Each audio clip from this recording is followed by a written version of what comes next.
You know, I know that that some of you grumble about the speakers that we've had in the past because I'd rather hear Ramtha talk because, you know, the information. But I think that everyone that we've had here has been very valuable, and in one way or another,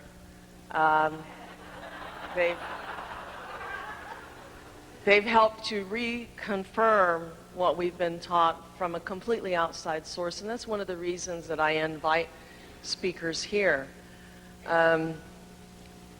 This next gentleman I was introduced to through a videotape from my friend Anne Marie, and then her friend, the captain, sent over this videotape of Alex Collier. And so I was just in the mood to listen to this, and I sat down and I immediately liked him. And I liked what he had to say, and for 6 hours, videotape, I was glued to it. And one of the reasons that I wanted him to come here is because he addressed issues in this that Ramtha pioneered really the changes, the days to come, and really set everyone on the trend of predictions and all those sorts of things. But there was certain knowledge that many of you know that was never out there that we've gotten here, in particular about the blue webs and the blue body, the different planes, the spiritual self. Well, this gentleman happened to touch upon some of those subjects, and I was intently intrigued about his message. And I felt that this group would be an ideal group for him to come and talk to because, simply put, most of us that are in, and I count myself as one of these, in the advanced group, hope so. I do my field work. Anyway, cut our teeth on changes the days to come from Ramtha. You know, when everybody went hysterically running out and pulling their hair out and say, always creating fear in the marketplace, and, you know, all these politically incorrect things that Ramtha did, well, it turned out to be correct. And one of the issues that was most difficult to handle was becoming self-sufficient and buying our own land and storing our own food, learning to grow it, learning to prepare it, having our own water, moving out of the city, building our projects and preparing. And there is a school of thought within the school that thinks that's sort of silly if we're gods. But, you know, I love what Ramtha throws back on you. Say, well, if you're so hot, then you get out there and let's see you do field work. You know, I mean, that sort of puts that issue to rest. And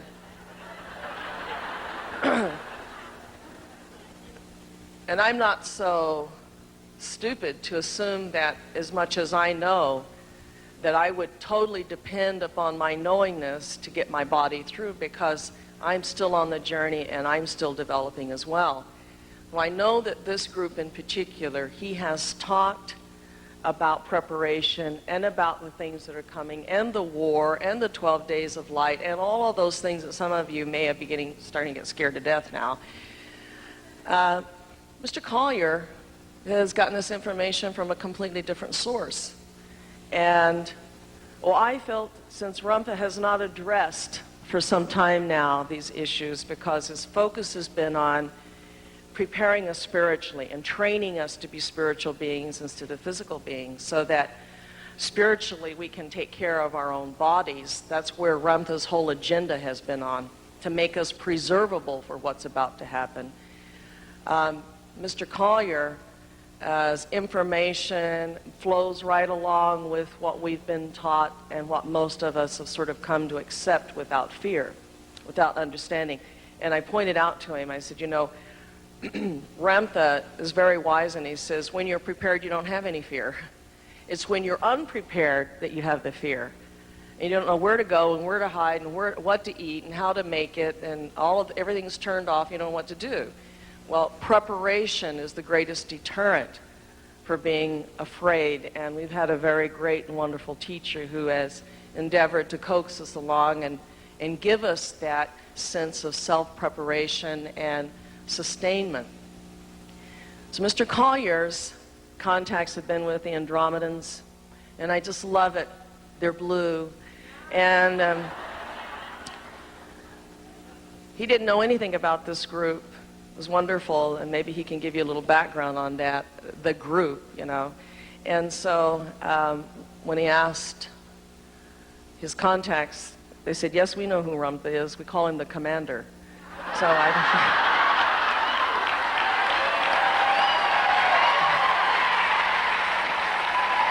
I don't know what you want to do with that.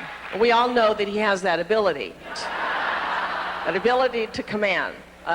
So we're not sure what context to take this in. I want to also prepare you for something else. I know what it's like to have a head full of knowledge and 5 hours to try to get it all out. It's taken you 20 years to learn it. Mr. Collier has a head full of knowledge. He also has a lot of questions. He has a lot of information. His talk isn't a pat little talk. It isn't written down somewhere and he's memorized it. He has important information on every topic. And I know what it's like to address an issue and then remember that there's other issues to add to that. So I want you to know that he's endeavoring, and I've asked him, he said, what can I possibly tell him now? I said, everything you know. That's a large request. So understand that there's a lot has to come out in the next few hours. And don't get hung up on a particular question. You might make note of it because he does enjoy question and answer sessions that are legitimate questions that merit being asked. Not what's wrong with my parakeet, but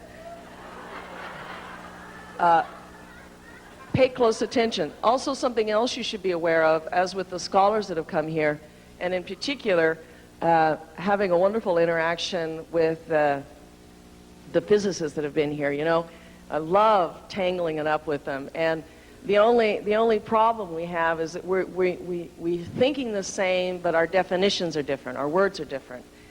Understand, he's going to be describing what he's called as dimensions. We've been taught planes. He has other words for them. But if you understand that his language is a little bit different, you can follow the context of the knowledge that he's about to impart.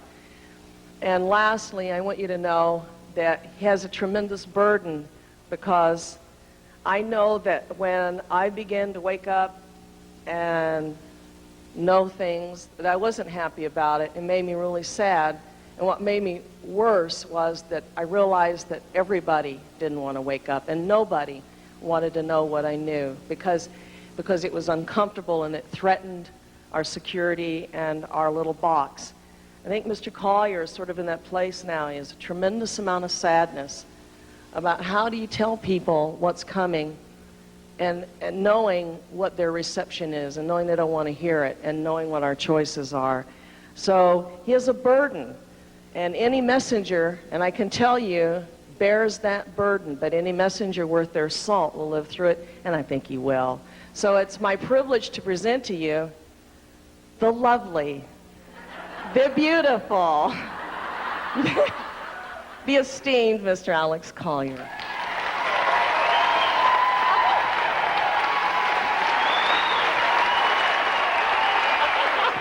Oh, you've embarrassed me. I know. It's good. Thank you. Thank you.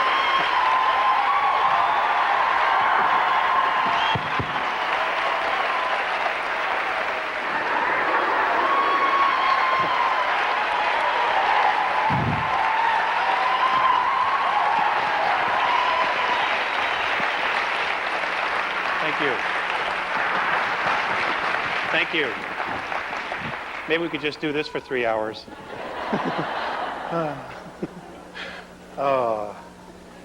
Thank you very much. This is the largest crowd I've ever spoke to. I'm usually used to about 100 or something. I want to thank JD and the school and Ramtha at some point when I get to meet him. Thank you very much for inviting me. I was really surprised, and I have a friend named Val Valerian, and I got on the phone and I called him and I said, hey, what do you know about this bunch? And he can attest to it. He says, well, I'm one of that bunch. So here I am. Is Val here?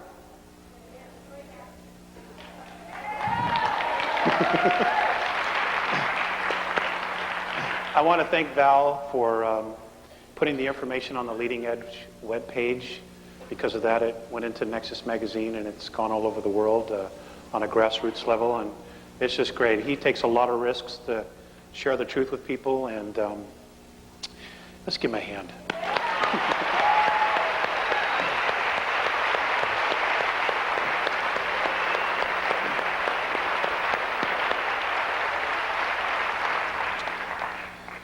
Okay, brief overview. I have, for 30 years, been visited and taken on board by beings who live in the constellation of Andromeda. They are light blue. They look like that color of that, but they have no hair. Okay, it's interesting. Given quite a few strands of hair away.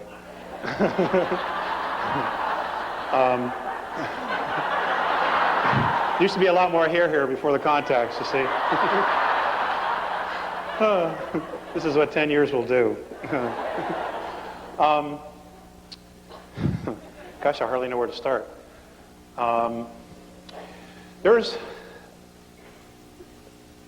They're awesome. They're a very healed race.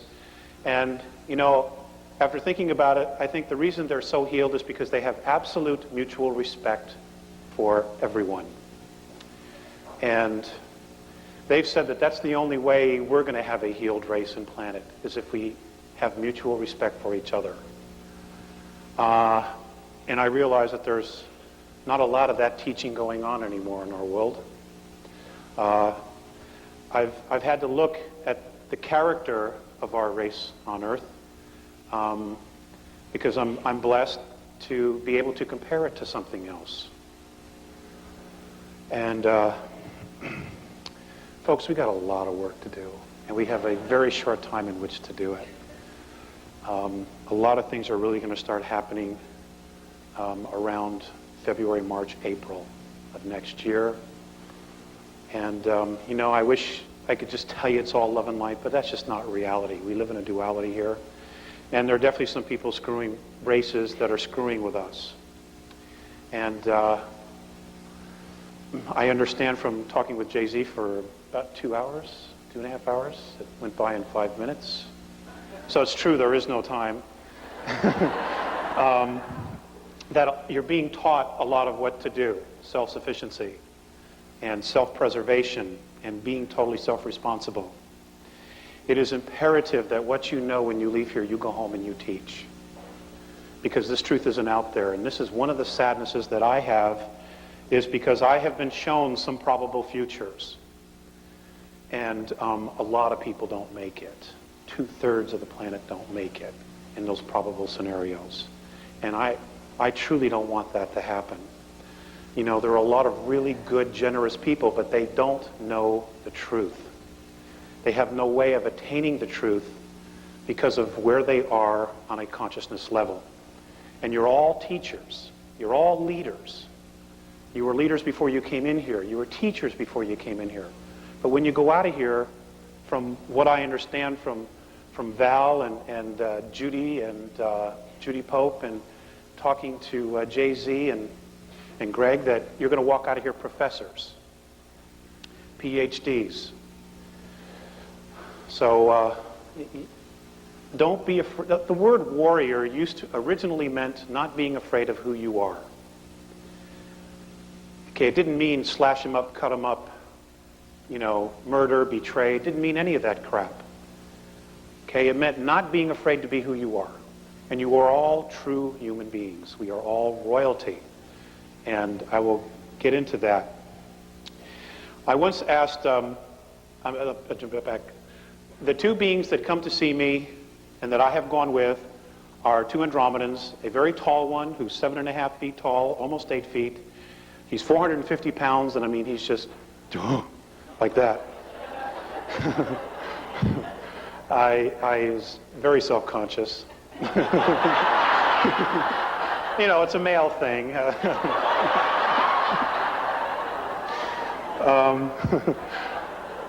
His name is Morinet. And the shorter one, as they get older, their skin pales, they turn to white. Their average lifespan is, in our linear time, would be 2007 years.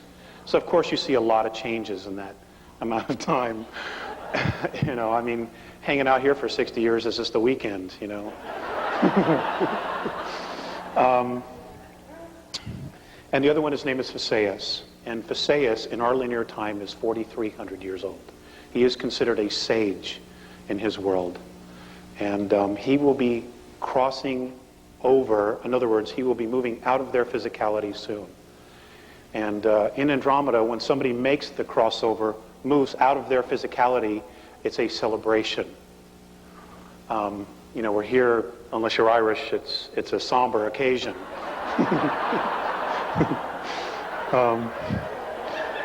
You know, the Irish have the great right idea. They party, you know, divide his clothes and everything. Anyway, I once asked Phaseus, you know, what was to become of our future? You know, what was going to happen to us? And I want to read you this definition of what he said. Now, some of you may have already seen it in the magazine or visited Val's website or, you know, seen the bootleg videos that are all over the place. But this is what they said.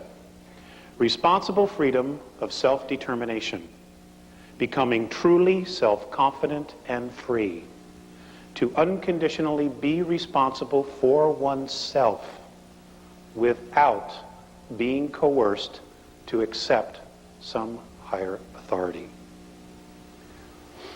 Now, I understand this is exactly what you're being taught. And I knew, and which is really nice, is this is confirmation not only for me, but also for Jay-Z and her people. Because I didn't know anything about Jay-Z until about 3 weeks ago.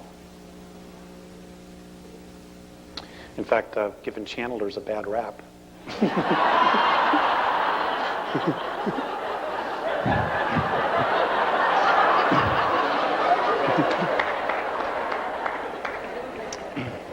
So, what you're witnessing is me eating crow. Oh.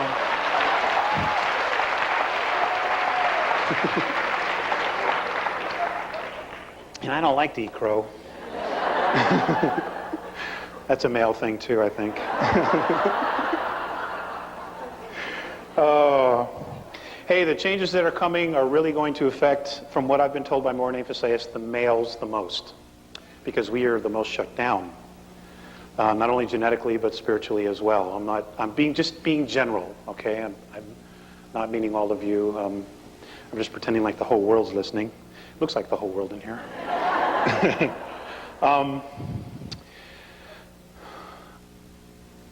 One of the most profound things that I had to experience was that I was living in Lake Arrowhead, California at the time. This is 1987.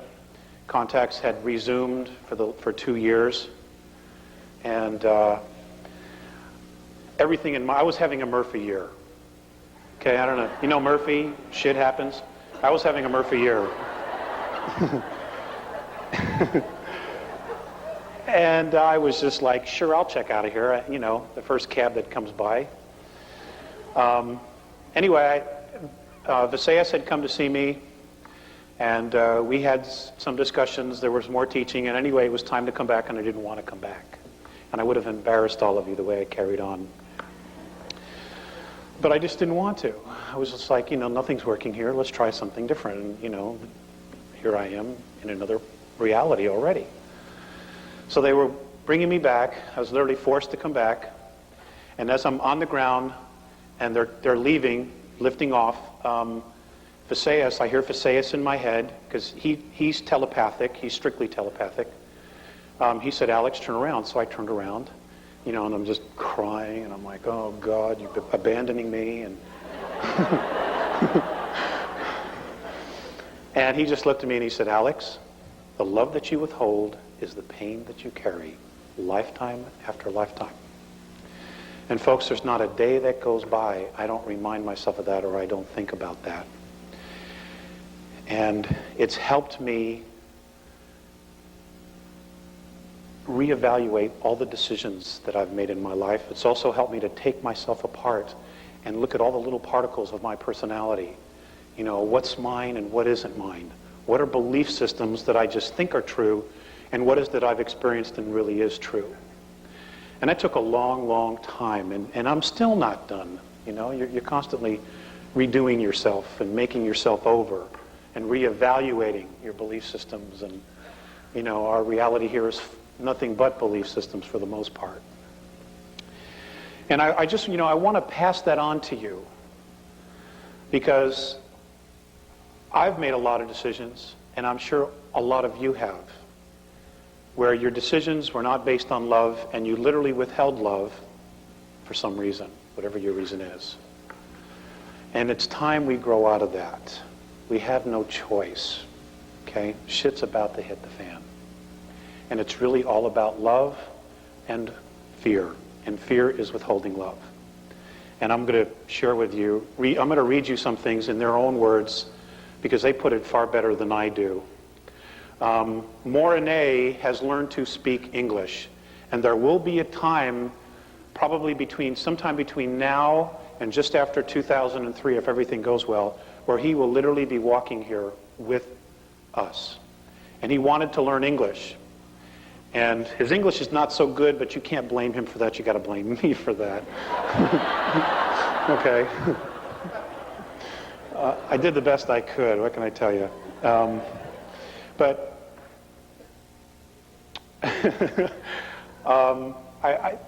when they talk to each other, they talk telepathically, and their language is holographic, very much like the ancient Chinese language or the ancient Japanese. They're literally holographs, but you know you can't just pull them up off the page. And holographic language is entire concepts like this. So you will just give one symbol, and in that one symbol is maybe 10,000 years of a history or a meaning or a teaching. And it's very hard to describe, and it's taken me a long time to try to figure it out. And they were very, very patient in teaching me how to understand their language. And I want to do questions and answers because there's so much locked in my head that I have not tapped into yet. And unless you ask the question, or somebody asks the question, it doesn't come up. Okay, so I'm counting on you to ask some really good questions. And if I don't know, I'll tell you I don't know. In my conversation with Jay-Z, she has a very strong foundation because of her teachings with Ramtha. I don't talk the same language. I'm really a simple, complicated guy.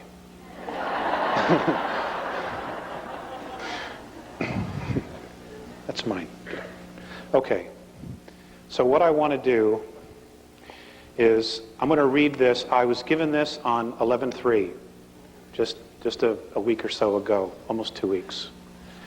And it's a current, up-to-date of where they're at. And anyway, I'll just read this to you. Alex, we have already spoken with you in detail of your race's genetic transfers and reincarnation before. I will mention them again when necessary because your path and happiness depend on being able to attain the truth. Yes, we are aware of the situation of your planet, and it shows great deviation of the right path in the sincerity period. But please, if you would try to share this moment and your planet's evolution as a preparation for the investments which will be made in the very near future for your races. Now, there's a whole conversation that preempted this. And basically, I had a contact and I went up there with an attitude. You know, I'm a Terran. I got extremes of emotions, you know, and I'm really frustrated by a lot of things. You know, I don't understand how the planet's supposed to evolve when nobody wants to hear the truth, and most of the truth isn't even available. And I'm extremely frustrated by that. And then I hear metaphysicians justify, well, we're teaching the wrong thing, but it's all we have. I have a difficult time justifying that. Why propagate something that we know isn't real? And that's a whole other issue. When we get to religions, I really want to share with you what I've been told.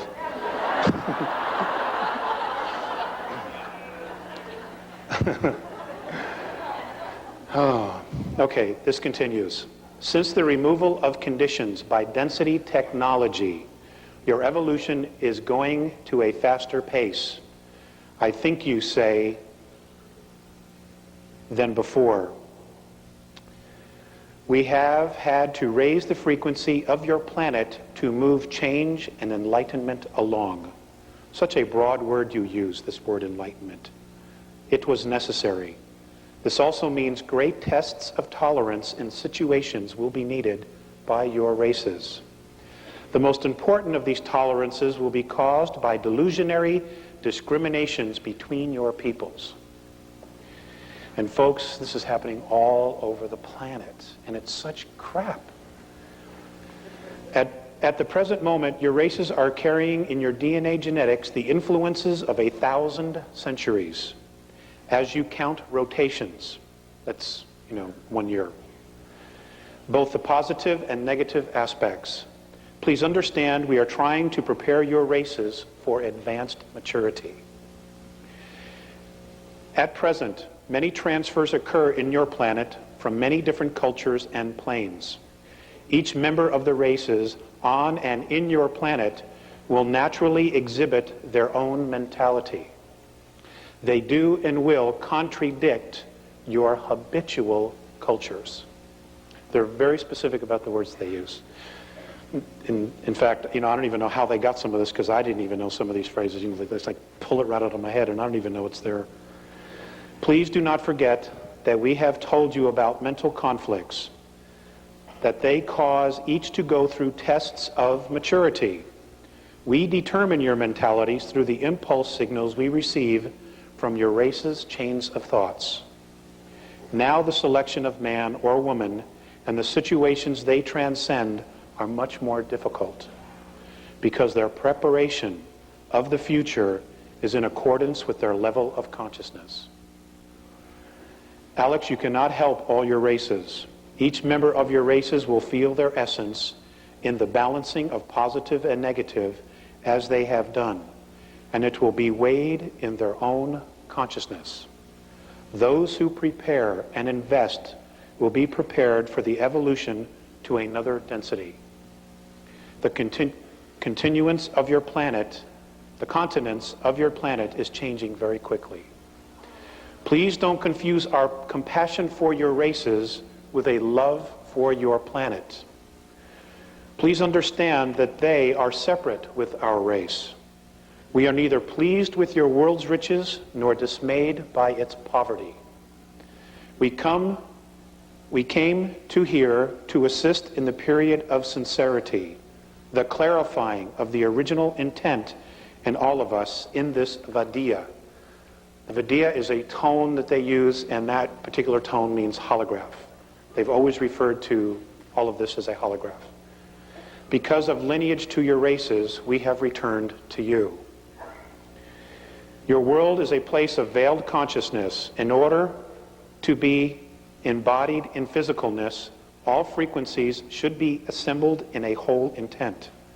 The very distresses, the many anxieties are the result of conflict with the limitless awareness in your races. This is the reason why your planet races cannot attain your own selves, and yet you desire to possess everything. The reflections of your evolutionary state of physicality cause your races not to live comfortably on your planet. Your present religions cause your races to unify your physical bodies with your abstract egos. You call this progress. We do not. Stop looking to your physicality to bring you enlightenment. Your bodies are the effect of the cause, which is intent, moved by emotion, which creates physicality. This is their perspective. During previous past times in your third density, education of the soul took many incarnations of life and death of the physical body. Situations and reincarnations would reflect the system, it appears. All beings would transcend your physicalness in accordance with the degree of consciousness attained. Since it appears that your races, having no concept of the law of consistency, became very fragmented in extremes. Religions became divisions of beliefs, and conflicts among your races took place. The worship of belief systems and idolatry came into existence. Reincarnations have become history, and by this means your races, Alex, and others than yours, have a probability of directly attaining your full essences. The reason for telling you this in all clarity is to free you of the conflicts and contradictions, so your races can attain the truth as soon as possible. So don't ask us about yourself. Ask about yourself to your own self. If your races cannot attain the truth and cannot be unified with your original intent, we will not be able to be in touch with your planet races. Since the ego consciousness in your races still goes on, and since you cannot break the denial of your inner self, your races become detrimental to the planet and to your planetary system. At this moment, there are many beings who cannot attain genuine respect for self and self-awareness in our galaxy. They as well are being kept under control. Their evolutions are being made in an indirect way. Your races have also been persecuted and manipulated by other galactic races from planetary systems, negatively charged other than your own. I'm glad you got that. Since during your different past time periods, they have tried to prove to your ancestors their own technical power. Fear has been created in your races. We have returned to convey the truth, to erase these fears. Since your planet is the site of both the most primitive and most high maturity, it is very full of contradictions. Your religions, which have helped many to evolve, have not been released. Your races have refused to let go of a system of beliefs that have not serviced your planet for the last 453 rotations of your star. By freeing you of this, and with the use of common sense, we hope your races will attain your own selves and become fully independent. Be at one. Okay.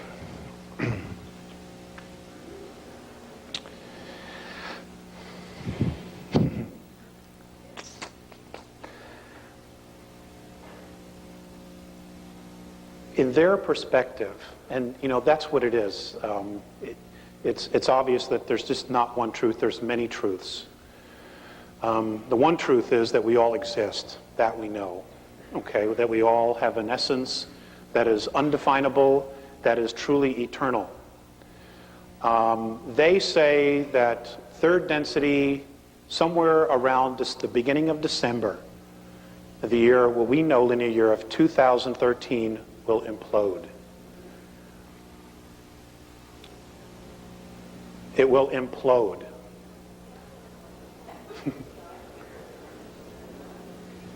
That third density will implode. And look at the auras. Wow, check this out. Now, what does that mean? Okay. I don't know if this is true, but this is what they say. They're convinced that literally what's going to happen is that there's going to be a graduation out of physicality.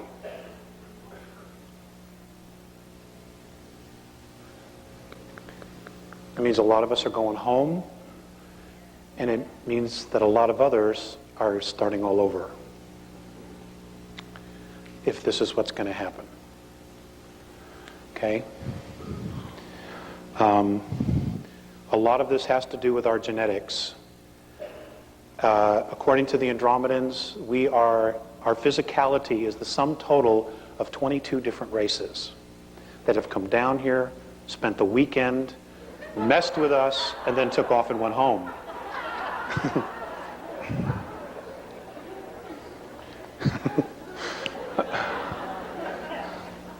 okay, intermingled, left children behind, and just took off. The Egyptian pharaohs are the perfect example of this. Okay? The blue bloods, the English family, the Rothschilds, who are also blue bloods, are another example of this. Their blood is copper-based, and that's ET. Okay? That's ET. And the thing about copper-based blood is that you don't need a lot of oxygen. Your physicality tends to grow and have a larger lung capacity. Okay? So you can live in a lot of other environments where we couldn't. Now, what's interesting is that in our physicality, what we know as Earth, our atmosphere is getting thinner and thinner. I know that there's a lot of talk about the ozone, and it's a myth, that it isn't real, that there is no such thing as an ozone crisis. Folks, there absolutely is an ozone crisis.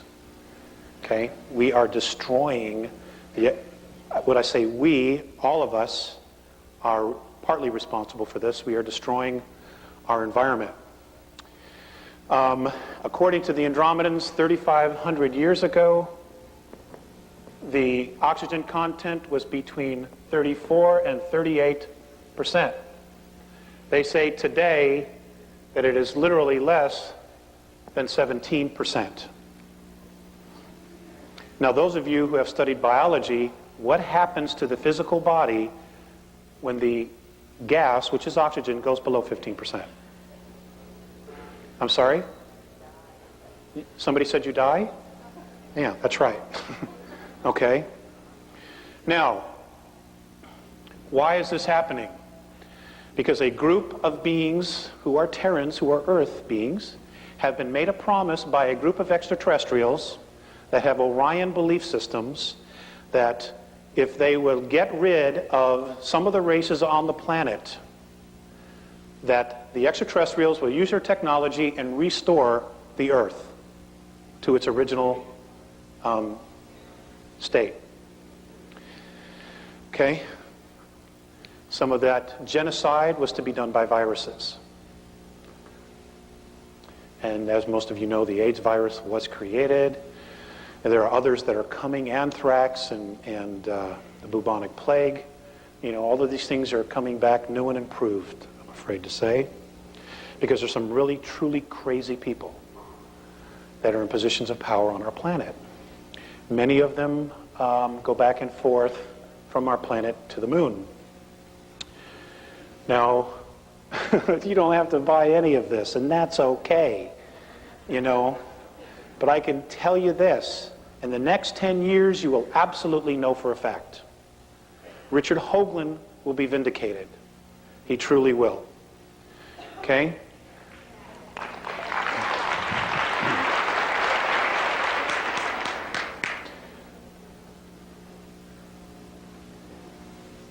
There are ruins on almost all of the planets in our solar system. There is life as we speak on Uranus right now. There's life. Plant life and mammal life as we speak. Okay? It's there. If you want to do something to burst everybody's bubble, get them to send a satellite there. And if you have any connections, get them to keep the cameras rolling as it enters the atmosphere. Anyway, I want to talk about genetics.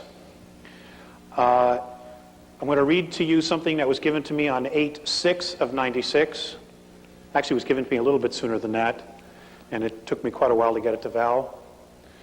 And it's about genetics. It's not very long, and I just ask that you bear with me. But apparently we were all copper-based. All of our physiology was based on copper. We were all blue bloods.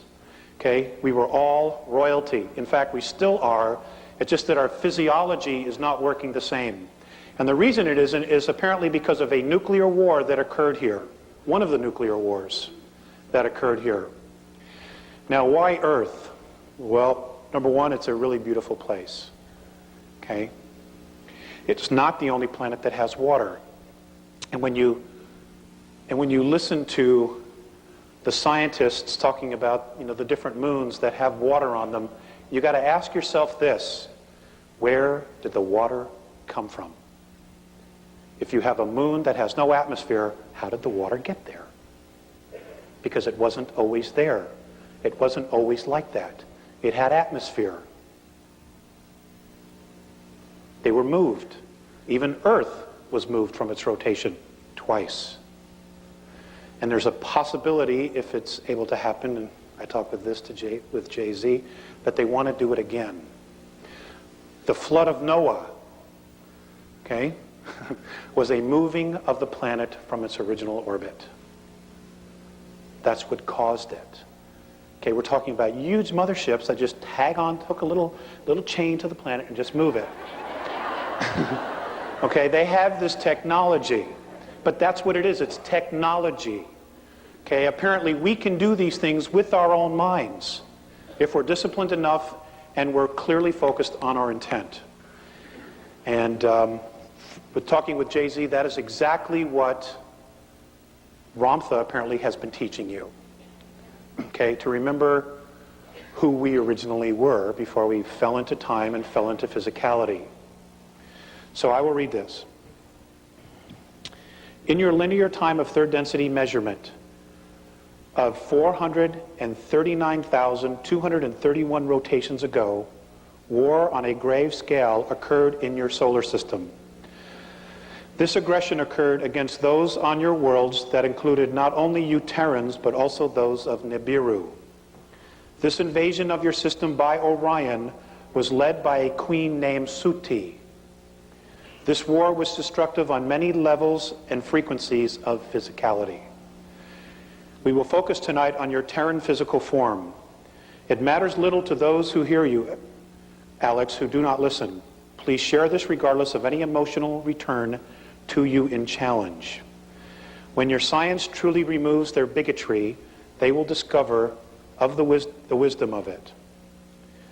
The last grave conflict was very harmful to your physical form. Many weapons of destruction, many of atom splitting have been used, which means nuclear weapons. This is the reason for most of your Terran skin tones. We shall explain.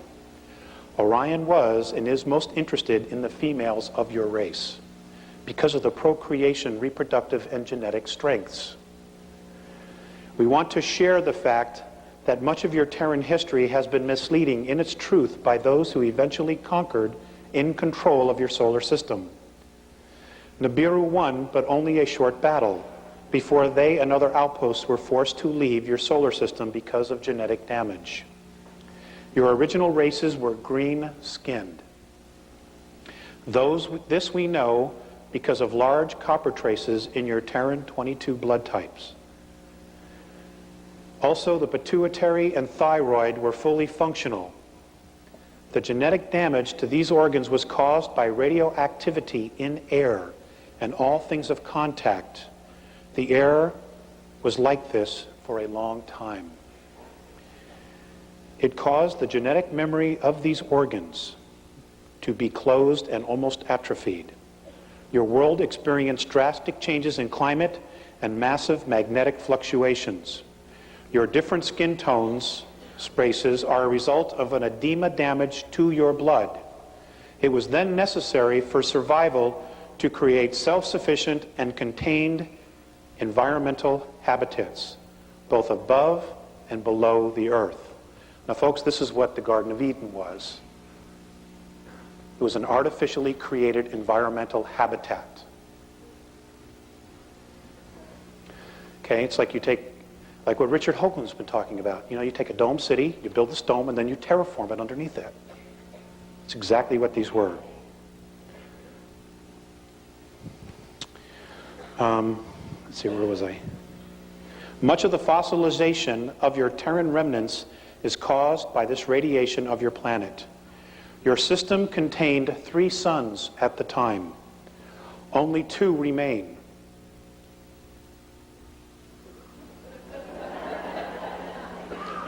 I'll read that again. Your system contained 3 suns at the time. Only 2 remain. Write it down, it's a question. Your physicality, your physicality in its original form contained a great balance of zinc, copper, magnesium, and iron. Your true blood color was green, like your chlorophyll. Some, we have discovered, even had a gold tint in it. As such, your physicality could survive in a high carbon dioxide atmosphere. Because of this, because of this skin color, the only stars in your system that affected your physical form were in the color spectrum of orange, red, blue, and green. Now think about that. Okay?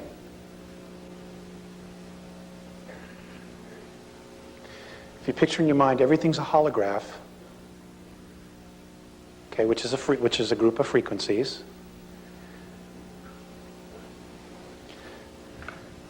Because of this skin color green, the only stars in your system that affected your physical form were in the color spectrum of orange, red, blue, and green. Many of your Terran races were stranded on the surface. The genetic changes were the result of radiation damage. Your race went from green to red to yellow to black to white. Let's run this again. Your race, skin color went from green to red, it's the Native Americans, the Egyptians, and the Mayans, to yellow, which are Eurasians, to black, which are African and Afro-Americans, to white. Your white races were then considered to be genetically the weakest.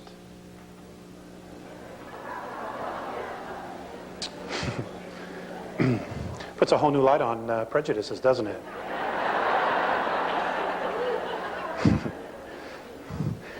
I know the Nazis aren't happy about this.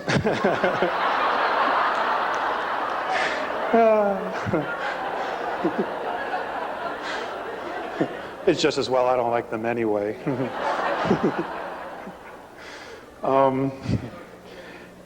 As such, the survivors and descendants of the war were genetically altered and became white through edema. And they were persecuted and forced to live underground, only to surface 5,508 rotations ago to the surface of your world. Now somebody had read this and they sent me an email and they had said that, I don't know, somewhere that there's a legend that the white race appeared out of the mountains of Tibet some time ago.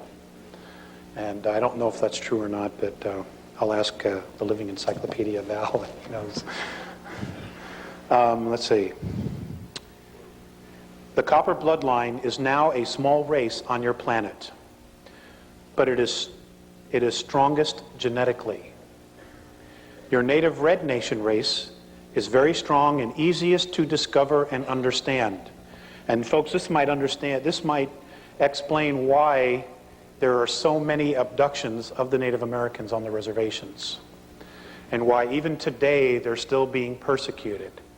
You know, because if you're a coward, you suppress the strongest. And of course, you know, many of us don't do much about it. You know, I don't want to get involved. You know, that's their problem, it's their issue. You know, we owe it to them. We owe it to ourselves. Let's see. The red is the closest to your original form among you. Your physicality had a natural defense to positive and negative frequencies due to the copper mineral in your blood. This lack of copper in your blood now has caused a partial loss of brain capacity and nervous system. Remember, your DNA contains cellular memory. It is possible to unlock this memory with the use of minerals such as copper. Your blood systems adapted to iron because of copper depletion due to radiation. We will share more with you, but we must return now. Be at one. They always end it with be at one. Okay.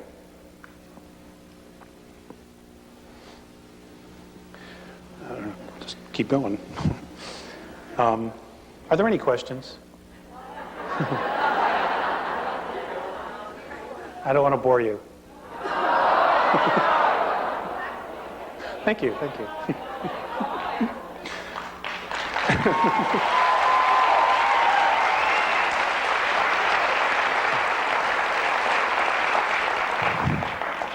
You guys are so great.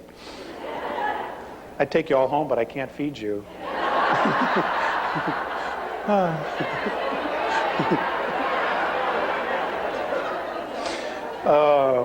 Hey, I have a family at home, and a new family actually. My wife and I just had a baby. He's a month old today. Thank you. He's totally cool.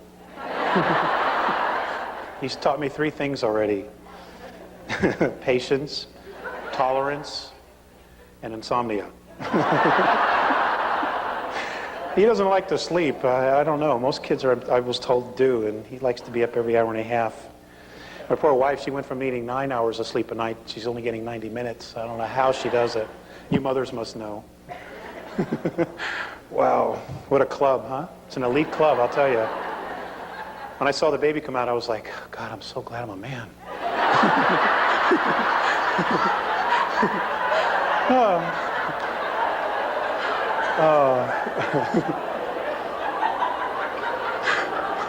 My wife said it was like passing a watermelon, and I can't imagine what that's like.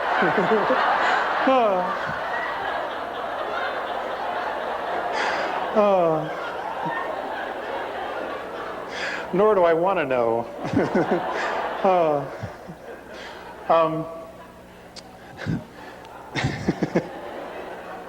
Let's see. I've talked with Mornane Faceus about maturity, and a lot of this had to deal with me specifically about how to grow. And and when this first started, they didn't tell me that I would be speaking or would be required to speak. And that's because I didn't read the fine print on the contract. And you got to read the fine print, folks. Okay? Do yourself a favor. Anyway, I just wanted to read to you the stages that they said that the human being goes through. And this is not just us. There are human beings everywhere. Not only on our plane of physicality, but on other planes. And I want you to know that even though you may not see them, even though you talk about what I refer to as dimensions or densities, what apparently Ramtha refers to as the planes, there is a physicality on every one of those planes or densities. Okay, it's not, they're just whispering little clouds and there's a light breeze, and if you're lucky one will blow through you and oh hi, how are you? That's not what it is, okay?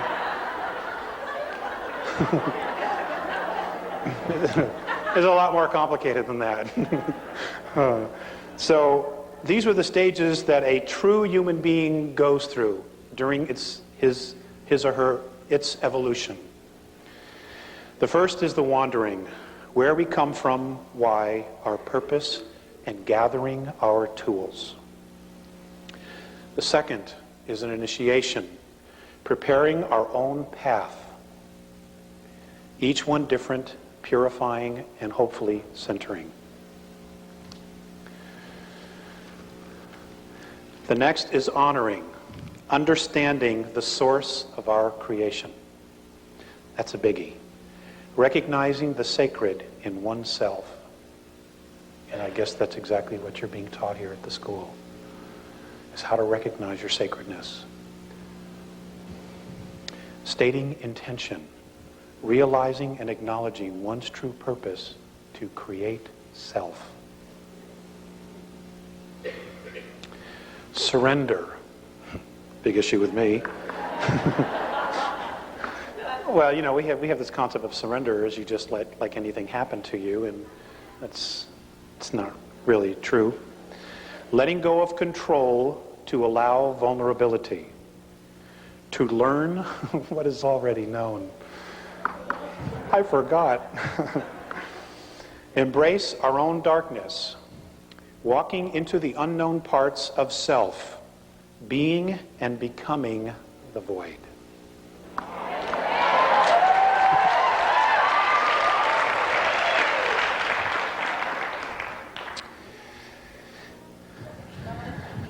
Yeah, I'll do that after I go through it the first time. Lighting the flame in the heart, connecting to self and finding meaningful, honest ritual.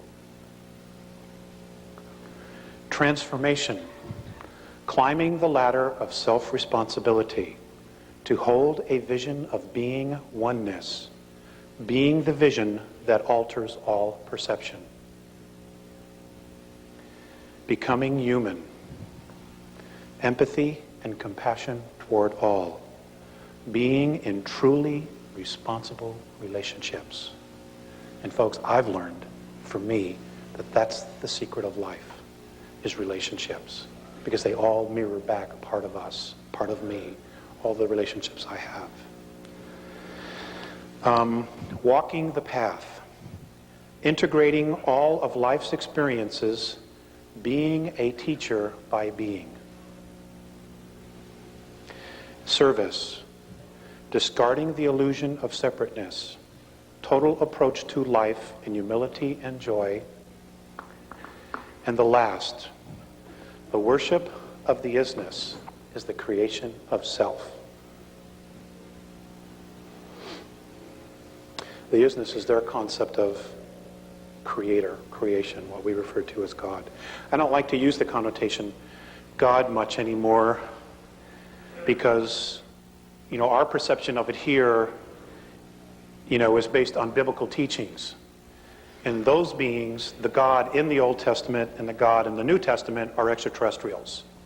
They're not the big guy. Okay? The big gal. Sorry.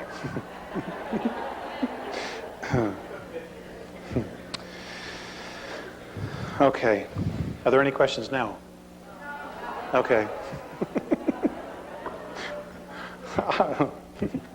Let me get some water.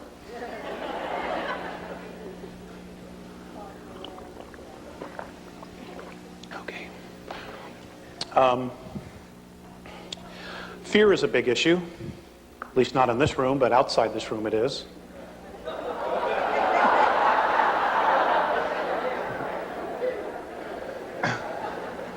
It is with me on bad days, So I would like to share with you their perspective of fear and trying to understand it.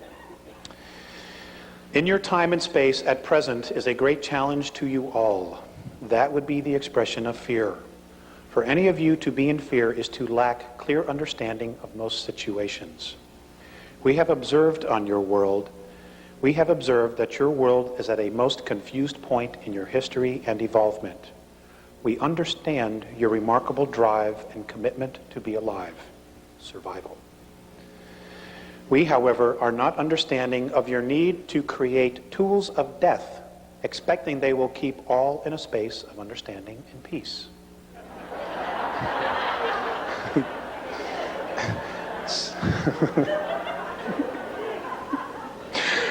It's pretty obvious, isn't it?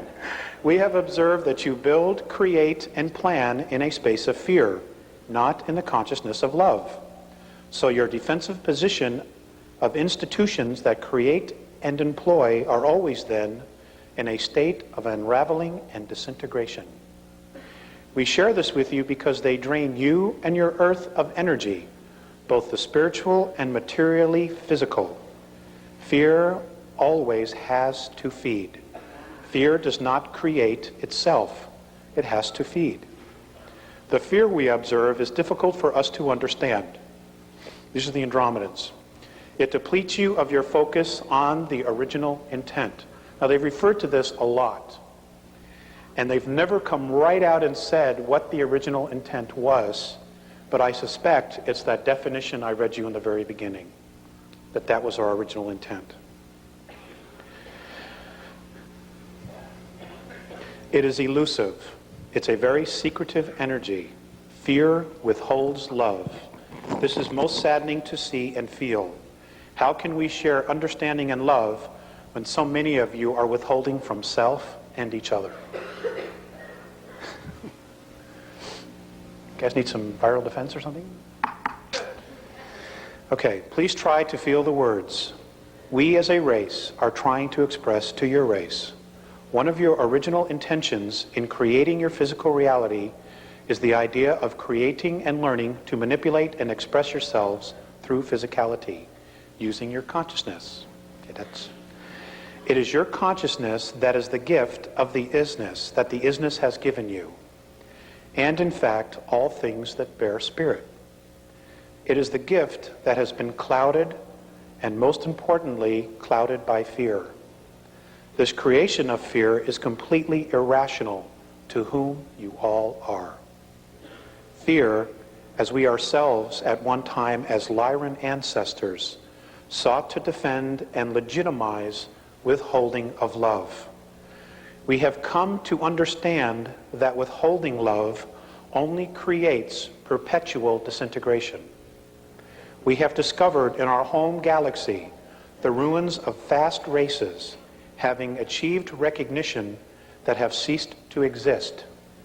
They destroyed themselves simply because they withheld love and drained the very life force out of their intent and imploded and destroyed their self-creation.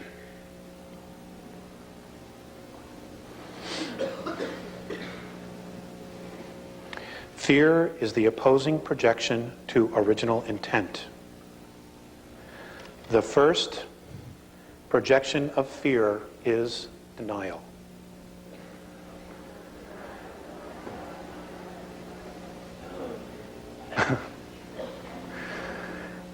An emotion of incredible restriction.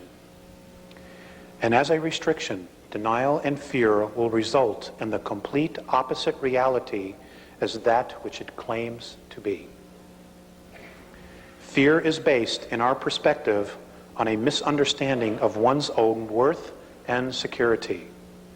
Why is this so? We have formed a perspective based on your history. Your many religions have helped and hurt this process.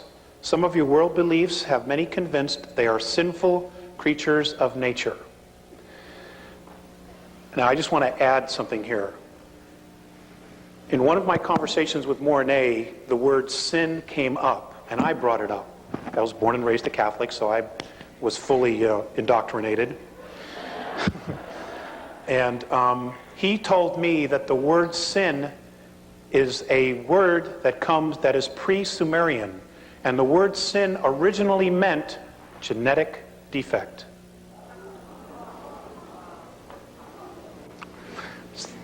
So maybe that'll help you with a perspective when you read the Bible again, if you should read it again.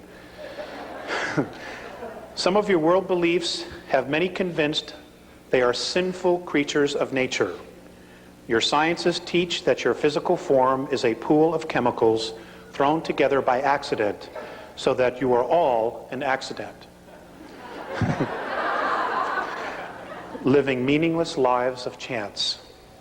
And folks, the first group of ETs that get here, who are not going to be benevolent and they're going to pass themselves off that they are going to be telling you that basically that we are their creation, that they own us because they created us. And the fact of the matter is, they didn't. Okay, it's another lie, and the first group will probably be those from Cirrus B that will be openly contacting us. They're full of shit. Okay?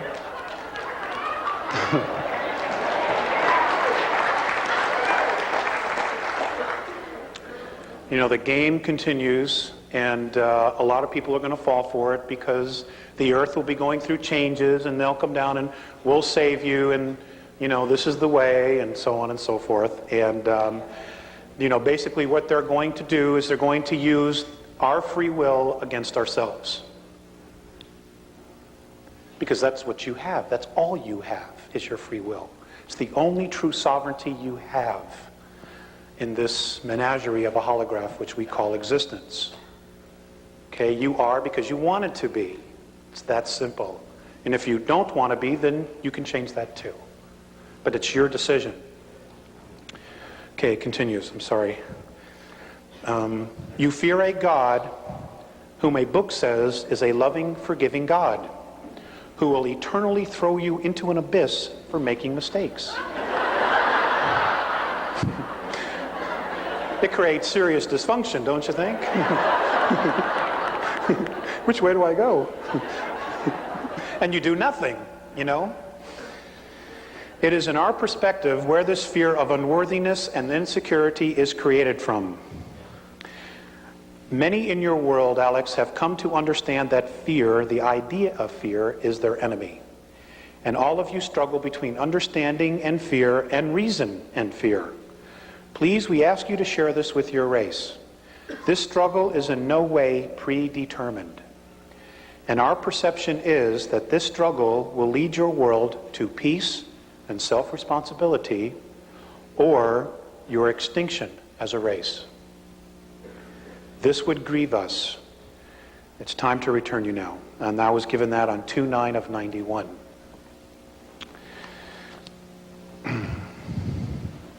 So,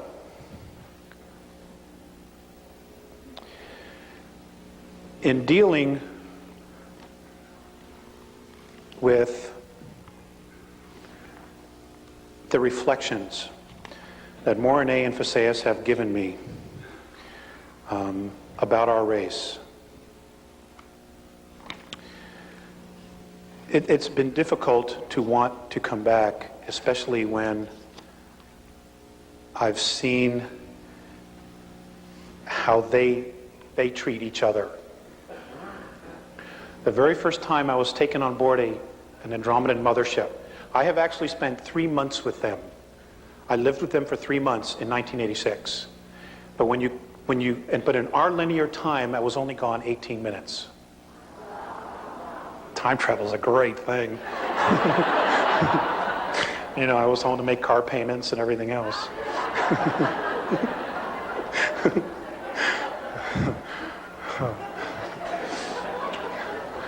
And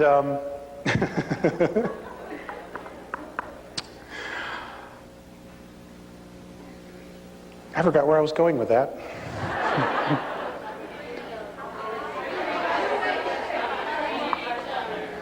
Oh, okay. How they treat each other. Anyway, the first time I was brought on an Andromedan mothership, and they are 900 miles in diameter. Okay.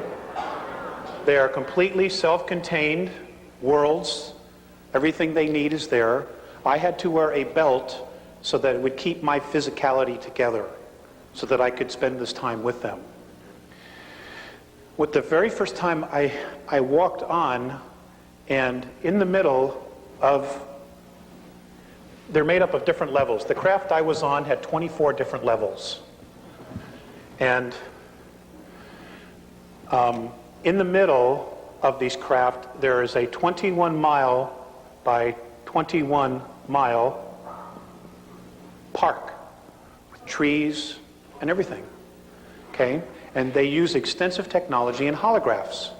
And they can literally create their sunrise, their sunset. Okay? And the trees and plants grow because it is a holograph, but it is real, even though they're creating it with technology. The very first time I walked on, there were children. They teach their children in the middle of these parks. Everything's done in nature, like very much like the Native Americans used to do, you know, when the teepee got too small. And I walked on, and there were a bunch of children there, and as we walked out of a corridor, down a corridor, and out into this huge space of what looked like, could be anywhere, like Agura Hills or someplace out here, a park, the children moved away from me. And I was like really hurt, you know, I was like, oh man. And Morine immediately picked up what I was feeling, and he said, "It isn't you, we have been teaching them about your race."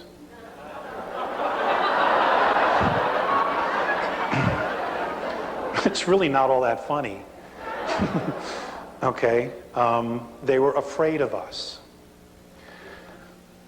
You know, and these are children I have never seen before, but immediately felt our energy, my energy, because I represented all of us. You know, and I do the best I can, sorry. I mean, but you know, I got my own stuff to work out too. So, you know, they're learning, and I'm amazed that they, you know, they still want to come back and help. Another time I had been waiting for them, they finally showed up. And as I was walking into the control room, I was being led by another Andromedan. Mornay was looking at a bunch of meters on the wall and some monitors measuring our atmosphere. And he looked really sad. So I said to him, I said, "What's the matter?" And he just pointed to the atmosphere and he goes, "Don't they understand that it's here because they needed it?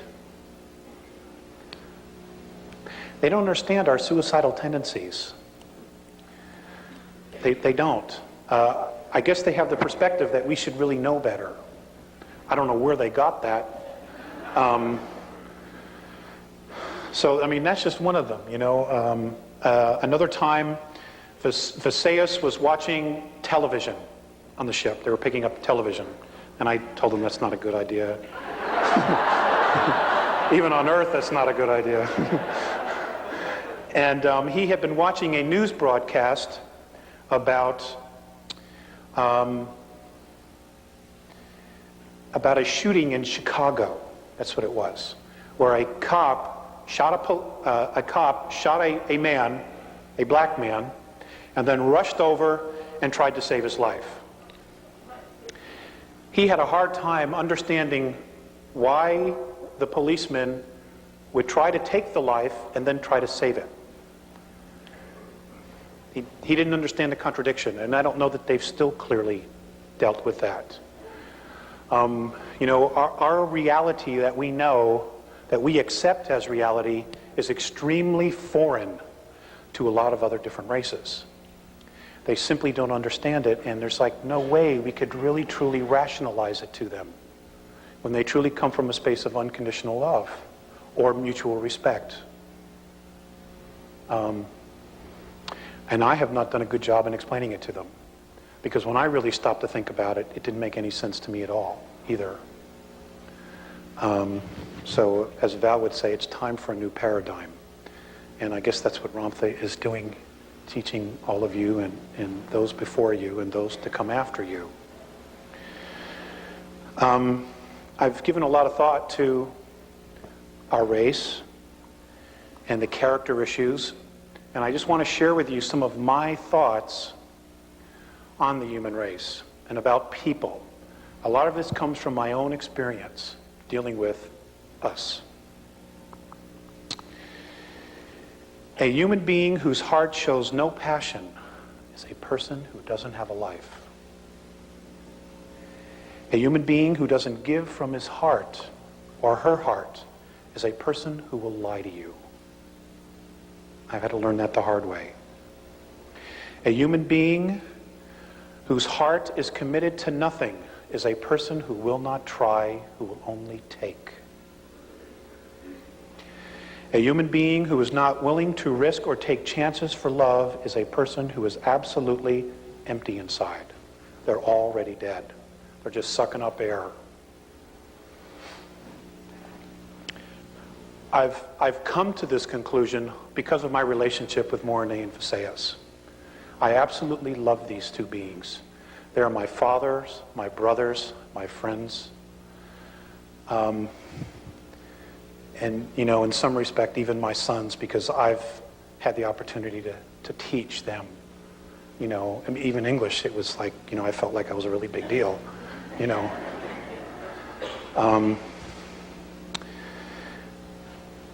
You know, there's so much information out there that is totally bogus.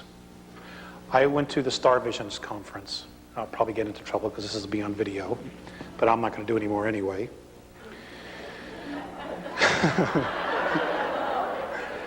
I don't pull any punches. I really don't. I mean, what the hell? Life's too short, right?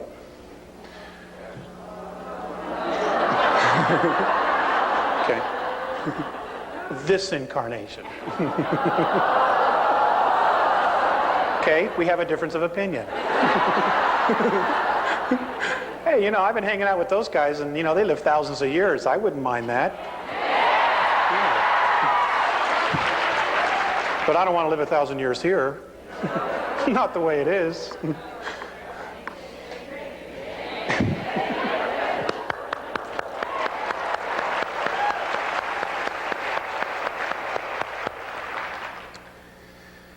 Okay, where was I? Star visions, thank you.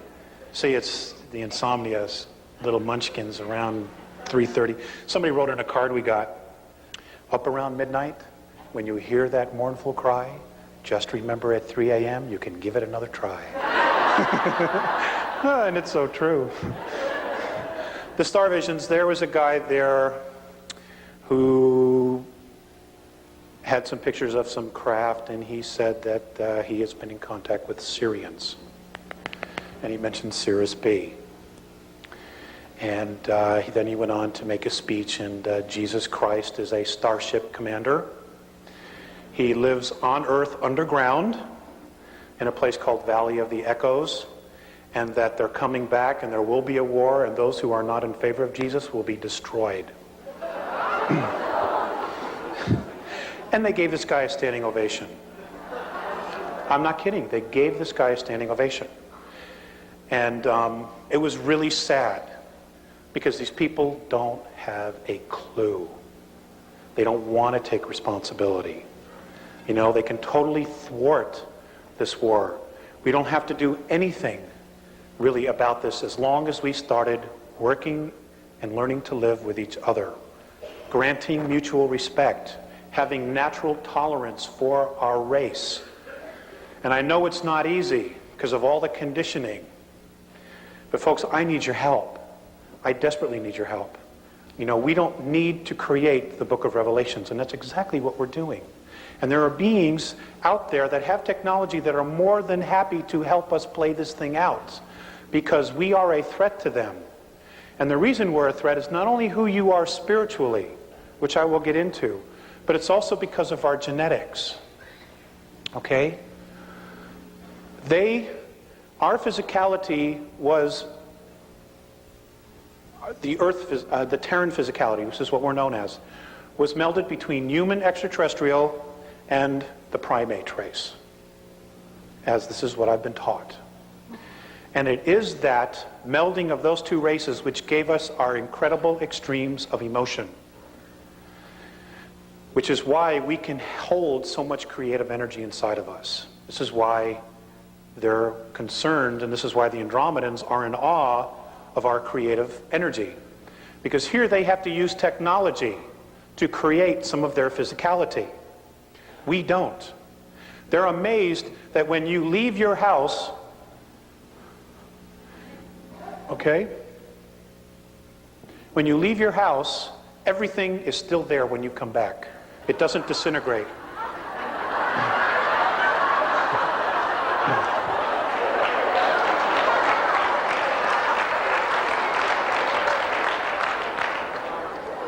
Now, if you live in South LA, well, then you got to worry about your stuff being there.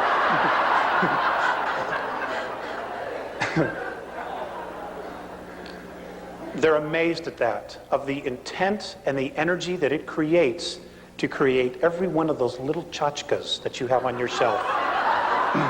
They're amazed. Because they're very simple. They're very, very simple. They don't have all the little stuff that we have.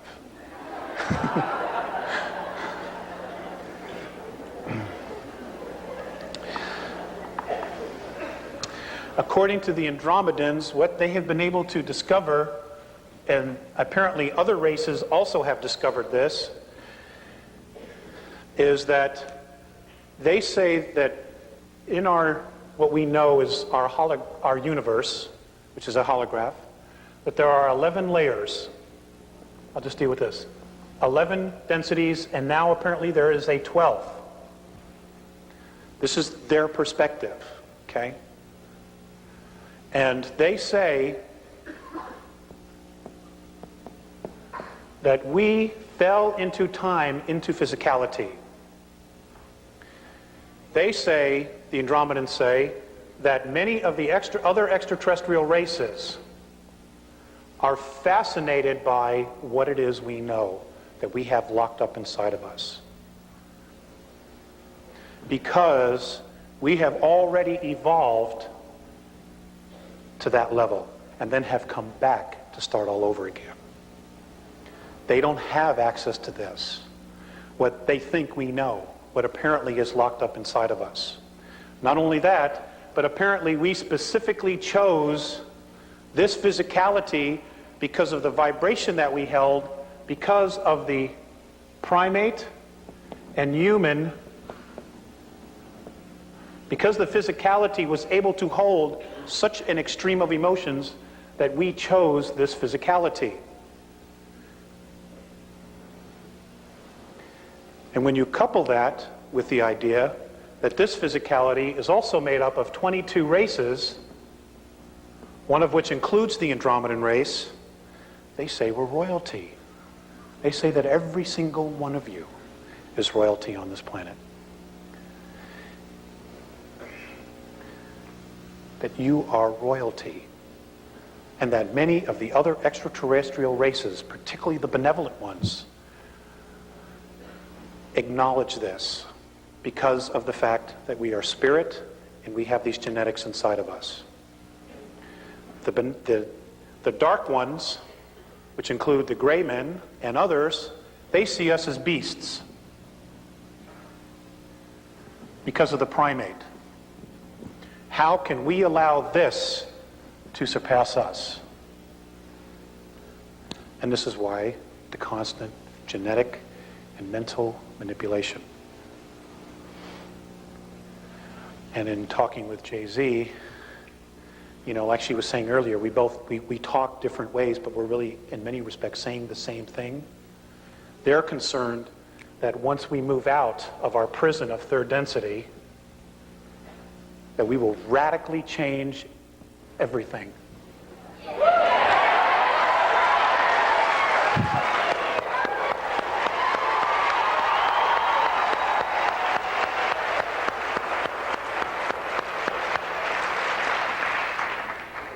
I don't know about you, but I need a change. Oh, God, I'm so burned out. I want to go home.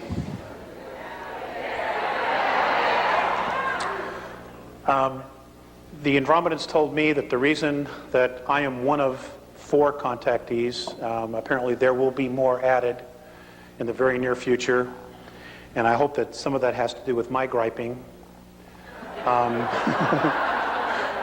I've bitched and moaned and everything else. It's just impossible, there's just not enough people. That there will be more, and those that will be contacted, the reason I and the other 3 were chosen, I guess, in the first round, is because that apparently when they were here, they had a colony 62,300 years ago. It's an approximation. They were here for only 65 years, that I was one of them that was here. That's how I got here. Okay? And there was a battle, and they were chased out of here. And I was killed in that.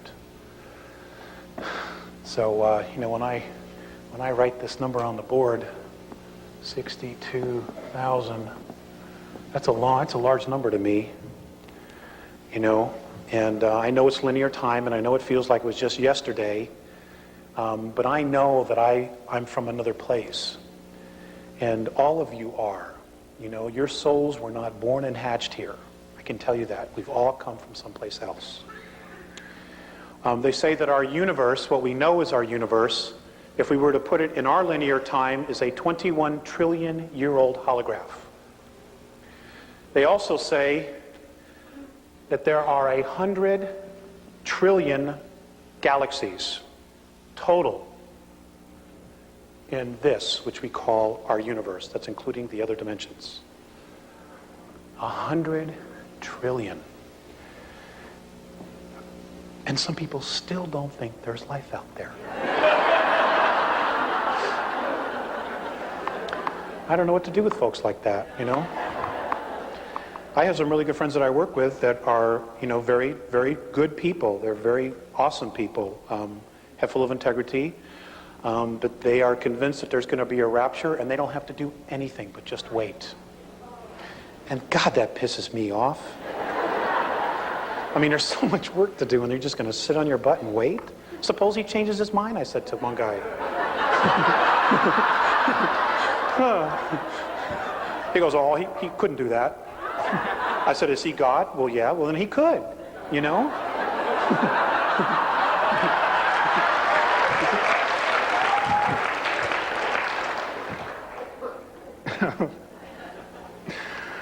Oh, God, I'm so frustrated.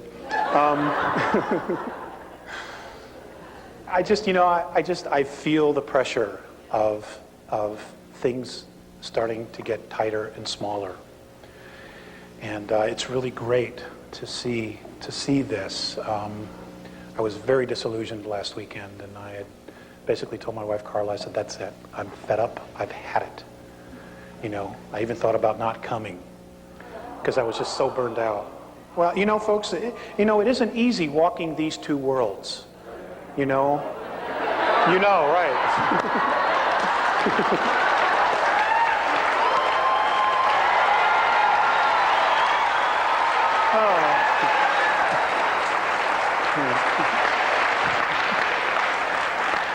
I forgot who I was talking to.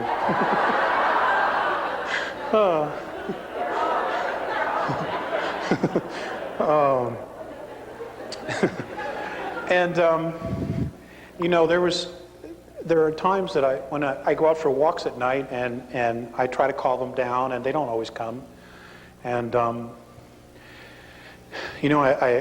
look at my son and I look at my wife, and I'm like, do I need to put all my energy into this? And can I do both or what? And there are times I truly wrestle with, where it is I want to be.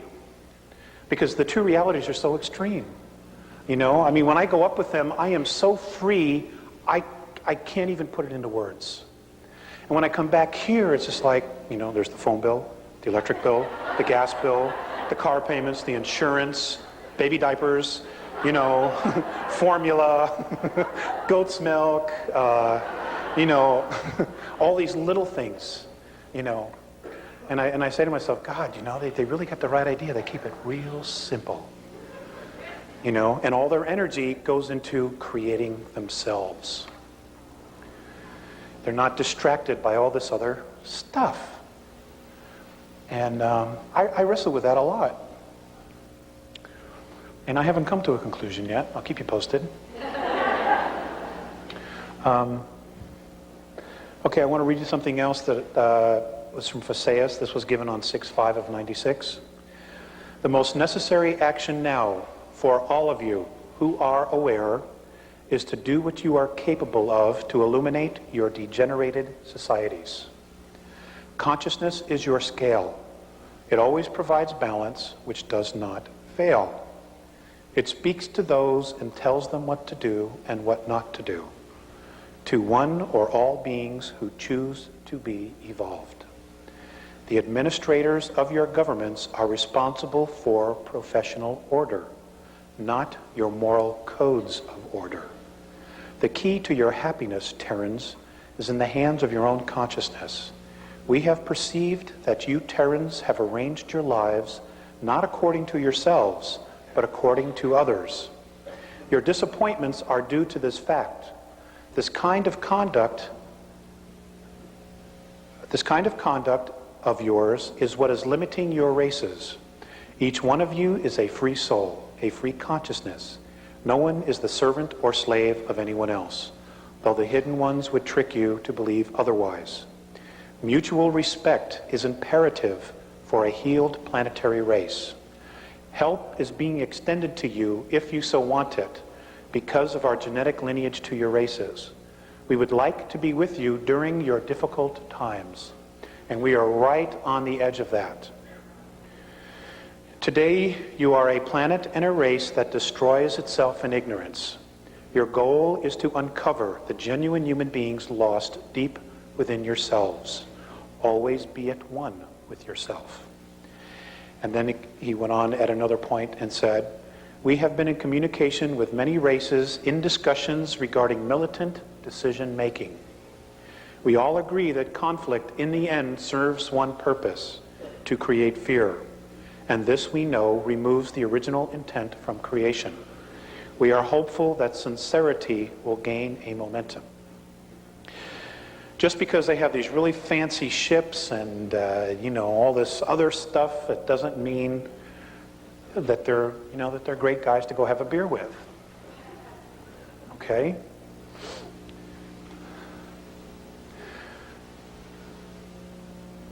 I want to share some things with you that I've not talked about publicly.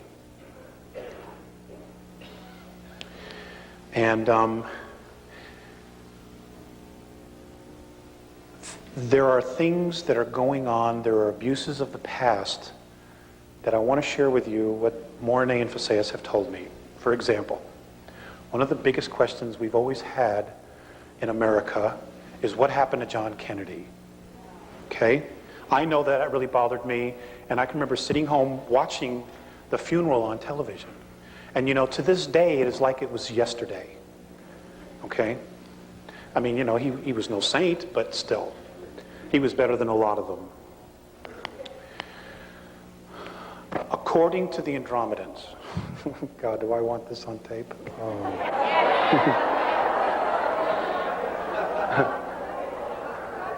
I just remembered.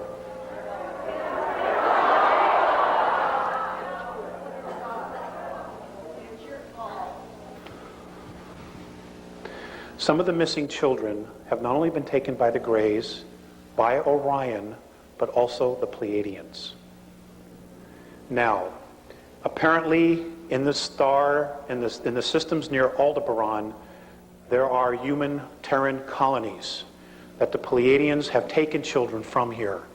When I asked Mornay if they had permission to do this, he said no, there were many broken hearts left behind. Okay, again, whatever the justification is, it's still a violation of free will. And that's how you have to measure somebody else's actions. Okay? Sirius has also been doing this. There were many children taken underground, not only by our government. Many of the children were eaten. Okay? And I see a lot of heads shaking up and down. I just want you to know that the Andromedans confirm this as well. And ladies and gentlemen, they are our future.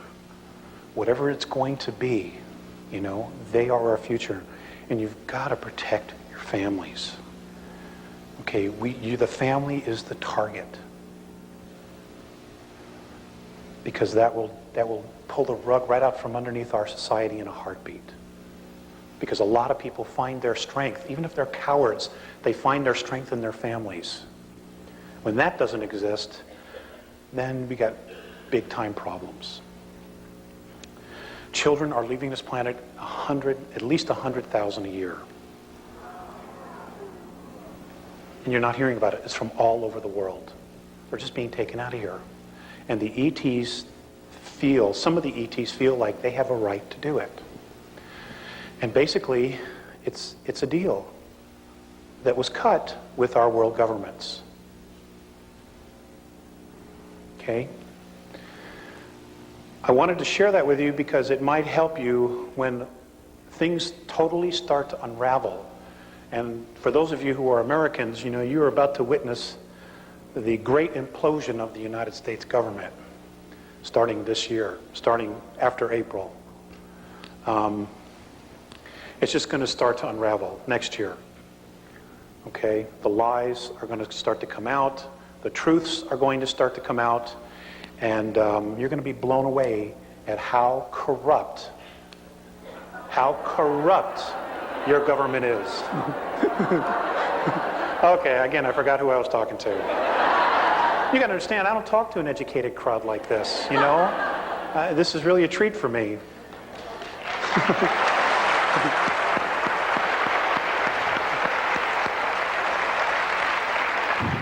I mean, you guys are just awesome,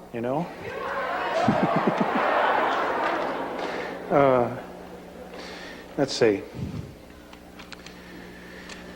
I'm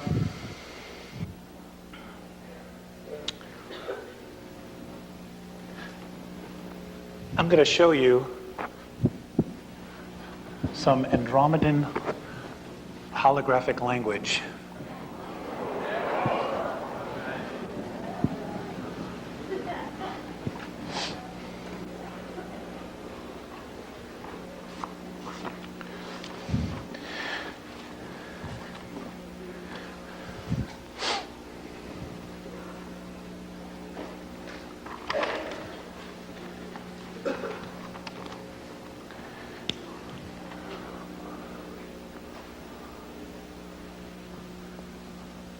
Now, remember, this is only 3D.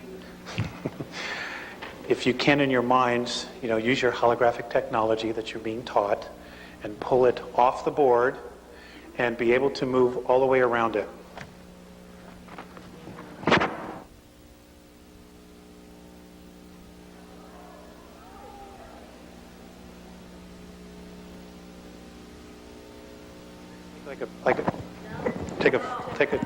Take a 5-minute break in 10 minutes? Well, do you want to at least stand up and stretch? Well, you're gonna.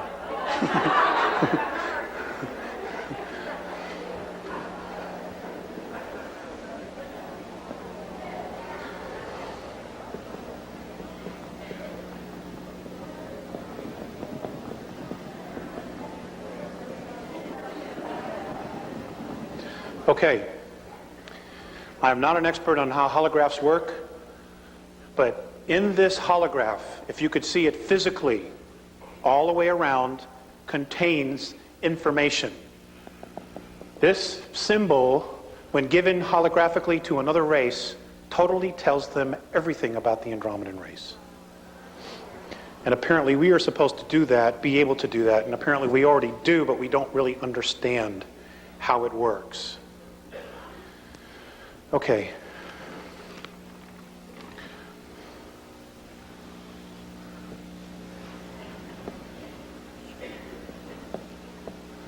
This is the symbol for love or mutual respect. This is not a money sign.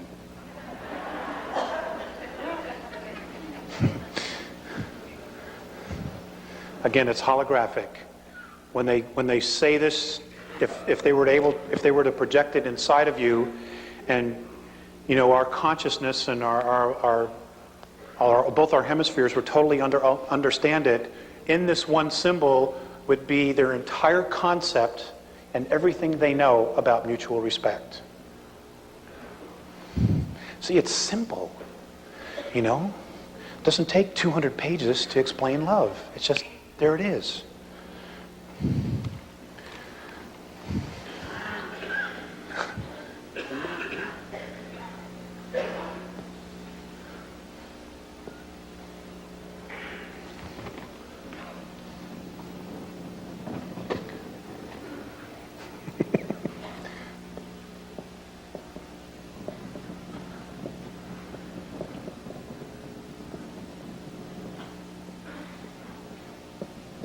This is Earth physicality. When they give this symbol contains our entire Earth history. Again, you lift it off, okay, you're looking at it fourth dimensionally, fifth dimensionally, you're underneath it, above it, and inside is just contained information. Okay, can I erase this? This one? All right. Oh.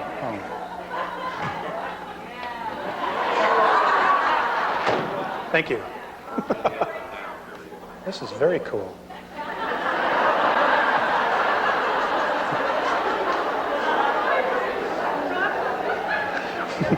You understand? I mean, it's great to be able to do the job with all the tools, let me tell you.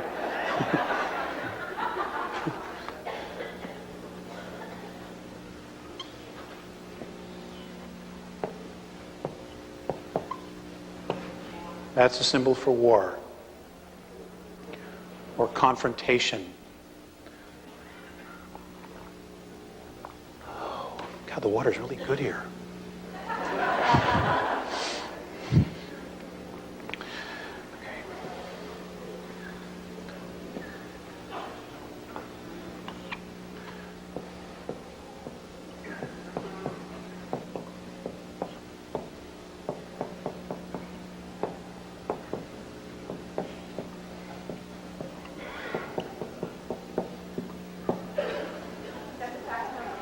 That's the fax number.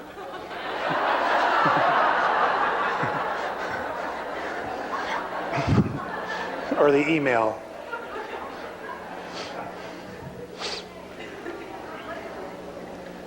Oh, you guys can't see? I can't pull it off the board while I'm sorry. Well, somebody else over here has it. They can share it with you. Okay. Now, this is a much more complicated one.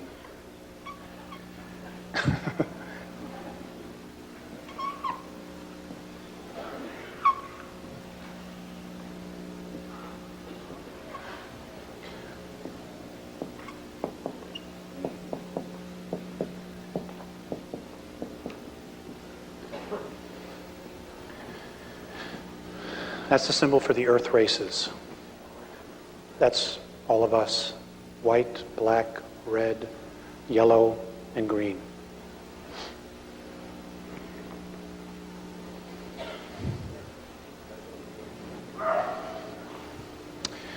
Now, this next one should be really interesting to you guys.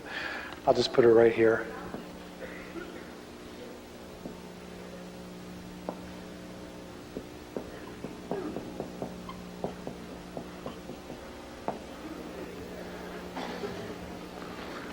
Now, those of you who are into astrology, this is very similar to the circle cross, which goes back to history.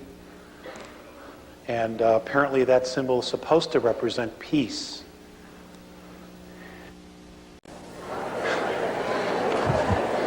Okay. How does it do that? Okay.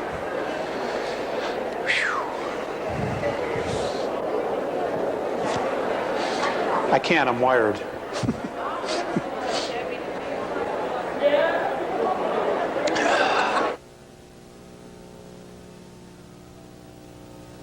Okay.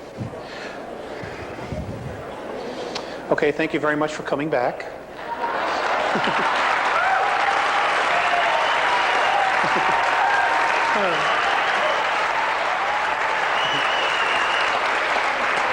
That was really unfair. I know you're a captive audience. Okay, a couple things that I was asked to go over again was the implosion of third density and what that really entails. And I know I kind of skimmed over it. So what I'm going to do is to share with you what I have been told. Now, some of you may understand the physics of this better than I do. I'm just basically the messenger. One of the messengers. Okay, according to the Andromedans, 21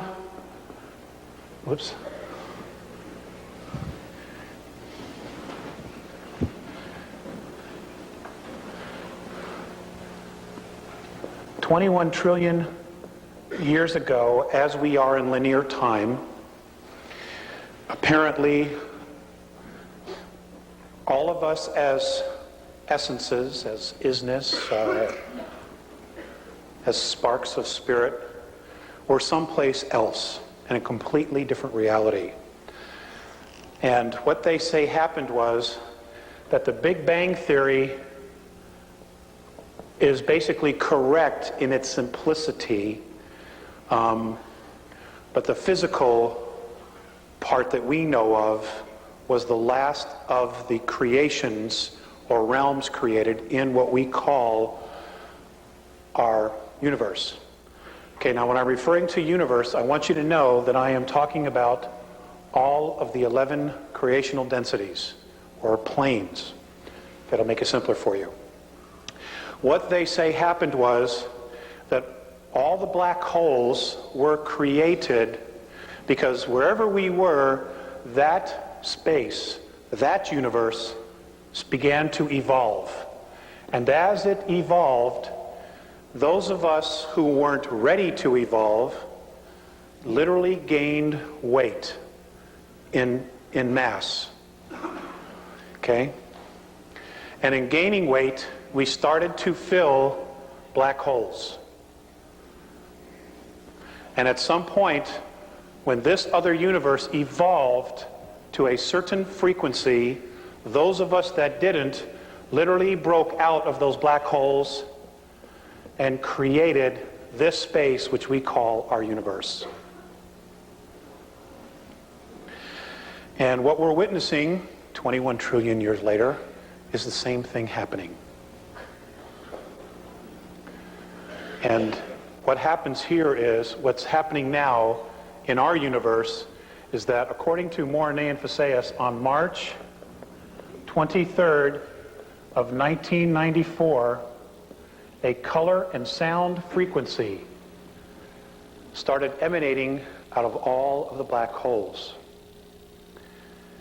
And the color and sound literally, in its unified effect, is attaching to all of the densities or planes. What's happening is that it's raising all the frequencies. Everything is literally being pulled up from the bootstraps. It is literally creating a holograph over these 11 creational planes. They're calling this the 12th. And the reason they are is that it is unified, but yet it's separate. And that they have been told by other races that there are beings of consciousness never seen the likes of before inside this 12th. And that they literally have the ability to look straight down through all the dimensional levels. What's happening is that third density is beginning to implode because as the frequency starts to rise of third density matter, those that choose to evolve, there are a greater number who are in fear and will not be making the same transition we will be. Now, because we're spirit, the essence of us is spirit, nothing ever dies, literally nothing. So what is happening is that there are black holes being created as we speak. There are dips, literal dips in physicality being created where people will be gathering, souls will be gathering as they make their transition into these spaces so that they can continue to evolve by literally creating another space. Unfortunately, one of these areas is between us and the dog star Sirius, which is why there's so much crap coming our way. Okay, you got a front row seat. And all I can tell you is, bless them as they make their transition. Because we've been there before, all of us. And I've been told on our planet that literally the probability is there will only be 400 million of us making this transition. And it's a sad thing. It's a sad thing. It would be nice if it was everybody. And when you get to fifth density, look for the house with the mailbox with the balloons. That's my house. I'll have everything there, sandwiches, you just show up.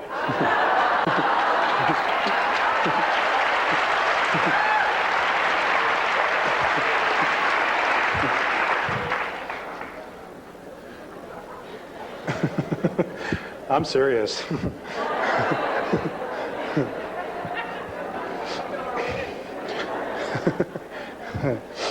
I'll have to get a job.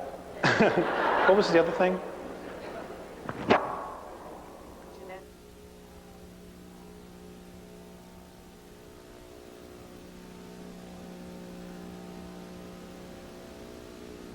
Okay. Now, going back to the genetics that I shared with you about us having the 22 different races and the primate race, and because of our apparent essences, where we've been on a spiritual level and then decided to come back and start this thing all over again,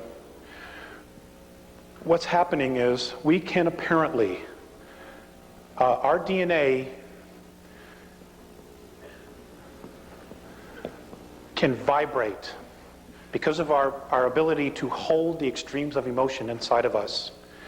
Our DNA can vibrate at such a frequency, a high frequency, we can hold so much energy that we can literally take our experiences from here and part of our physicality into the fifth plane, fifth density. Now, when this happens, we radically will change what they know. Okay, this is why when people say, well, geez, Alex, why don't they just intervene? You know, there's more to that than you think, because when they come down here and they commingle with us, it not only changes our reality, it changes their reality. And a little piece of us goes back with them. Now, if most of you, let's just for example, we're from Andromeda, okay? You all evolve, you all lift up, you all move into fifth density, and then you decide, I'm going home, and you're off. And we all march into Andromeda together. Their civilization, their reality will never be the same. And this is why many of the races, particularly the benevolents, are coming back, because they want a heads up. They want to know what to expect. They want to know who we are. Do you follow what I'm trying to say? Okay, now the negatives, they've got everything really nice where they live. You know, they got everything under control, and they have their caste systems. All right? They don't want us walking in there. Let's say some of you are from Orion. They don't want you going in there and wreaking havoc. Start teaching them about free will, about freedom. They don't want that. Okay, just because they're at another level doesn't mean they're that all evolved. There's still crap there too. Okay? And they have a vested interest in control systems, control factors. And they don't want anybody rocking the cart, especially a race that they consider to be beasts. You know, and what's really interesting is they created their own undoing. They really did. By tinkering and everything else. And all it would take would be one of you to go in there and change one of these systems. Just your frequency alone. So you truly are royalty. You know, you guys are just awesome. And the war is about that. The war that's coming is literally because there are benevolent races that want our experience. They want our DNA. They want our emotions. They want us to be teachers. Because many of the benevolent races have lost their passion, folks. They've lost their passion. You know, for the Greys themselves, they thought that emotion was a weakness. So they literally bred it out. And now they're dying. Okay? They're dying, and they're totally stuck on technology. Their children, they're not having children anymore. Because there's no passion in the body. The spirit cannot attach to the physical form. And there are other races like this. There are other races, and I was told by Morane that the Pleiadians in 982 years in our linear time would start showing genetic breakdown because of so much interbreeding within the one race. Okay? We offer a booster to that because we have their genetics, you know, as well as others, but we also have the passion. You know, the ability to hold passion, which is an awesome creative force. So there are some that really want us to be there, and there are some that are terrified of us being there. And that's really what it's about. The effects of what's going on here between now and 2013 are long-term. Apparently, almost 400 years into our future, there's tyranny. So what happens here is a major consequence because of who we are. And whatever we do here on third density, moving into fifth density, we will literally change 6, 7, 8, 9, 10, 11. It'll have a domino effect all the way up. Because apparently that's where we originally came from before we moved into physicality here. So we have to be responsible. There's a much bigger agenda here in picture. And I'm sure that there's even more that I don't know that maybe another contactee in the future or somebody else has already said. You know, you have to be private investigators. You've got to be detectives. And I know that there's so much information out there and so much junk and there's so much great stuff out there. But you're literally going to have to weed it through yourselves. No one has all the answers. No one. There might be some that have more of the pieces of the puzzle. But the bottom line is, every single one of you in this room, even the people outside the room who aren't here sharing this, who have no clue, who still think ET is a joke, they have a piece of the puzzle. They just may not be able to bring their piece to the puzzle when we move into fifth density or plane.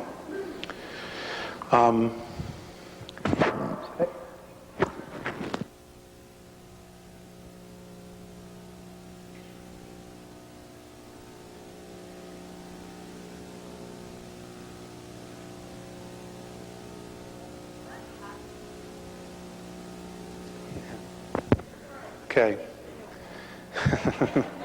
What's going to happen in the next 10 years? I have no clue. Hey, that's a pretty good cop-out.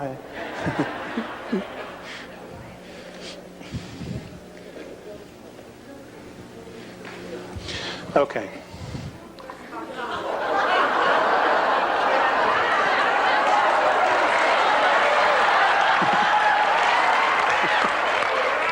You're going to be busy. If it's in this pile. The reason I'm going through this is so I want to make sure I get it right.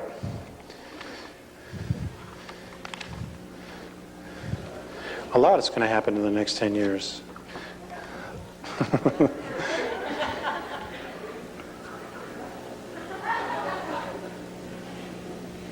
I'm sorry, I needed a thicker folder. Okay.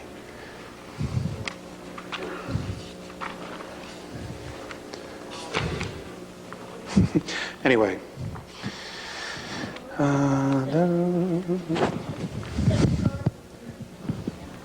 Alex, it's me.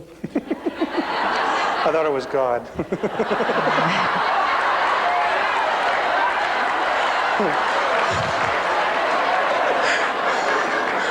I'm not building an ark.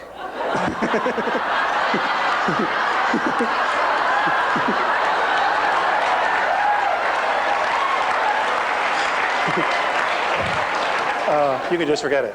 All right, when is the collapse, the dimensional collapse starting? Is it already starting? It's already started. With the sound and the color? Okay. It's already started. Thank you for leading me here. What you're going to start hearing about in the very near future are something called rods. And they will be something that will be videotaped. And what you will see are large streaks just shooting through the air that are etheric, but are being able to be captured on tape. And what you're seeing is literally fourth and fifth dimensional craft moving through space, not having the slightest clue that they're flying right through us. Okay? And that's because you're beginning to see the implosion. It's great stuff.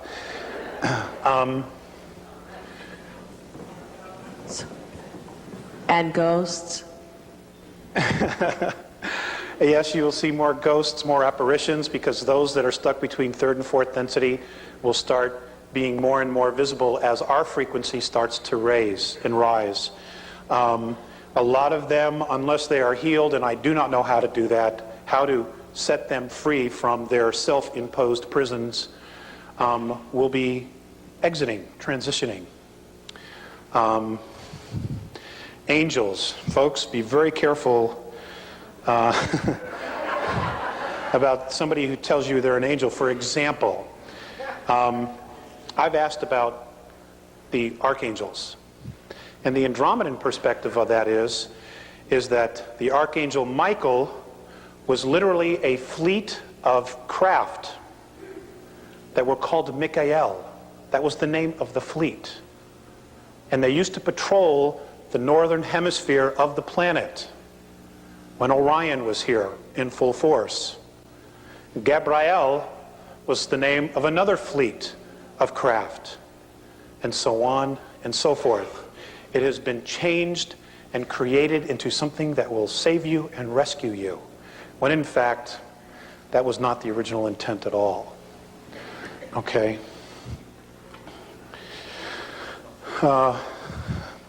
What's going to happen in the next 10 years? I will share this with you. There are definitely some things underneath the Sphinx, but the bulk of the real stuff that will tell us about our ancient history is still underneath the pyramid. And there was a vault built 3 levels deep, and the pyramid was built over it. Okay, that's where the real juice is. That's where the real knowledge is. The Sphinx will have some things, but it's a distraction. You know, these guys are real good at what they do, at diverting attention from reality, from truth. They're excellent at it. If they put that much energy into telling the truth, God, we'd all be out of here. You know?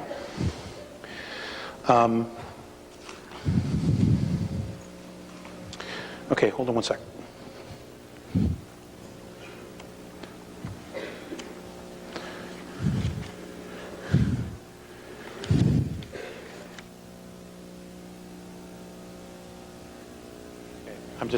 I don't have it somewhere. Okay, things that are going to happen in the next 10 years. Number one, we're going to truly find out who we are genetically. Information will be coming from all corners of the earth from contactees. There will be more and more contacts, and they will tell us about the 22 different races and more of our history. There will also be massive earth changes. They will start with a magnetic pole shift, which could happen anytime between now and the year 2001. Things have been sped up. We're already starting to see the magnetic poles shift as we see birds migrate in the wrong direction at the wrong times of year. The birds move along the Earth's magnetic grid lines. And I wanted to share something with you. I'm very fascinated with the Native Americans. And I love to collect feathers when I find them on my journeys and my vision quests. And I was given this on 3/19 of 94, and I just want to share this with you. It's primarily about the Native Americans and the original intent behind them wearing the feather. In the ancient way, your native red American races understood the nature of the birds. The birds are very sensitive to magnetic fields and microwave energy, as you call it. They will migrate along the Earth energy grids, and their wings, which are made up primarily of feathers, were to be watched as they were very sensitive. To watch and follow the birds is to know which way the Earth's magnetic flows are moving. They would also, the Native American races, camp off these magnetic flows because the radiation would become harmful in time. The feathers are very sensitive to energy fields and magnetic fields. They are, in fact, an antenna. The feather would attract telepathic communication with all the tribe. As the chief would think or quietly discuss plans, the rest of the tribe would, in the ancient days, receive the message with few or no words. Isn't that cool? Asked my wife if I should wear a feather in my hair. She says, nah. Now, what's really interesting is that most of our cities are built on the magnetic grids. When, you know, there's a lot of folks sick in the inner city. There's a lot of turmoil in the inner cities. Okay? Because we're not in balance. And of course, we persecuted the Indians. because their knowledge was different than ours. Okay. The quiet science of archaeology has and will discover more and more of our ancient history, including extraterrestrial civilizations. There is going to be the acknowledgement of a temple complex that belonged to Lemuria that is apparently still intact, lying approximately 150 miles southwest of Easter Island. I'm told it's huge. I've also been told the Russians already know it's there. They have photographed it and explored it in mini submarines.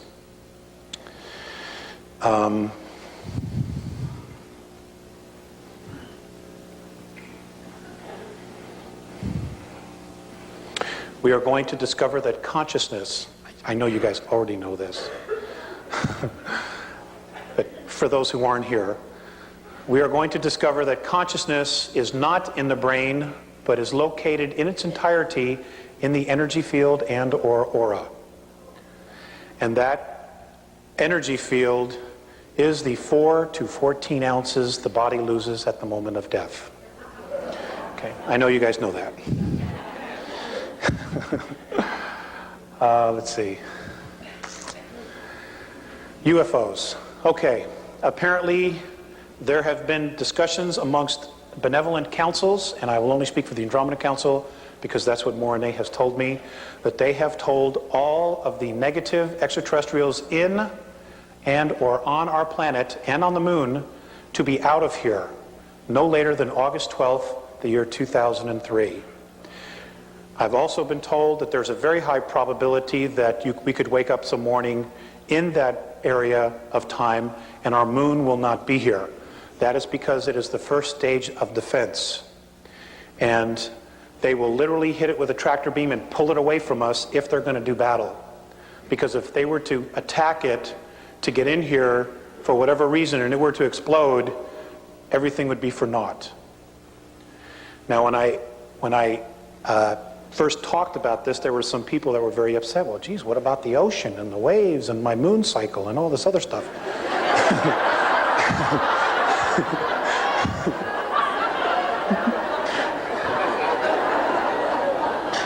So I went back to Mornay and I says, hey, I've got some gripes about the moon disappearing. And he says, well, we'll just get you another one.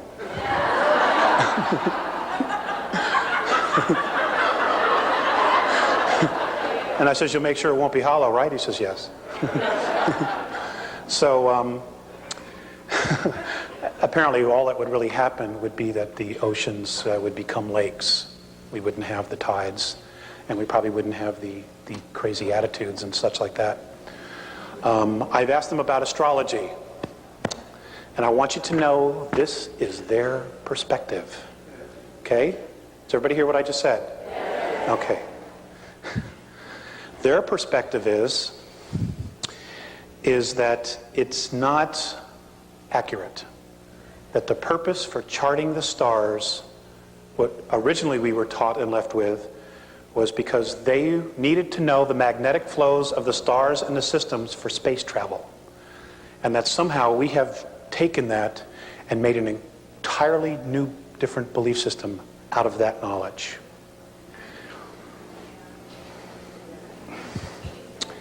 You knew that. Maybe I should sit out here.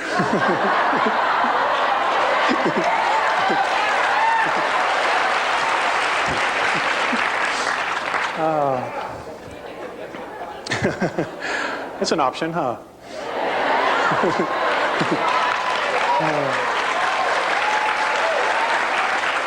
But you guys are so far from Colorado.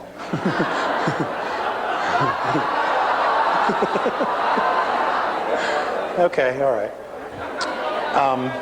Let's do some questions. Yes. Alex, why are the Andromedans and the council, which I thought was intriguing, the council that met, why did they decide to give the ultimatum to all the ETs that are in the earth and on the earth and above the earth at a specific time? And I think it's also of interest that some of the council rebelled and didn't want to send anything into here. So why, okay, Alex, why, what's going to happen when everything's turned off? No, I have a good memory, Alex. And then number two, I forgot number two. Great memory. Well, let me answer the first one. Some memory. Okay. Let me answer the first Alex, one. that. Let me answer the first one. Okay. Apparently, the reason why they want to help and so many others want to help is because in your genetics, you have a frequency that is attached to different races. Okay? I have a frequency that is attached to Andromeda. And what happens is, they as a race, just because I may move into another space and time or holograph, there is a part of me that is still attached to them. Okay? And there is a degree of non-evolution because of the law of consistency, we all don't move together. At some point, whenever that is, our entire universe, including all of the dimensions or planes, will implode and we will all go home to the source. Okay? This is one of the reasons why. The other reason, of course, is what I stated earlier, is because of our genetics. They want us to help them. We have something they need as well. Now, apparently when they first met to discuss our solar system, which is in a particular sector, which is along a trade route, which moves into the Andromedan galaxy and others galaxies. There were approximately 72 of the 133 originally that met. Of the 72, just more than half agreed to look into it and to help us. The other planetary races didn't want to help us, and this was their reason why. They don't respect their home, they don't respect themselves, and they don't respect each other. What is their value?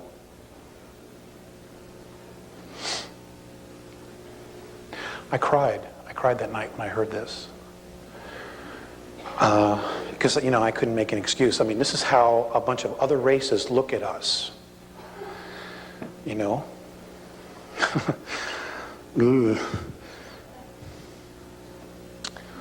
Fortunately, a majority had agreed to help because of the consequences long term.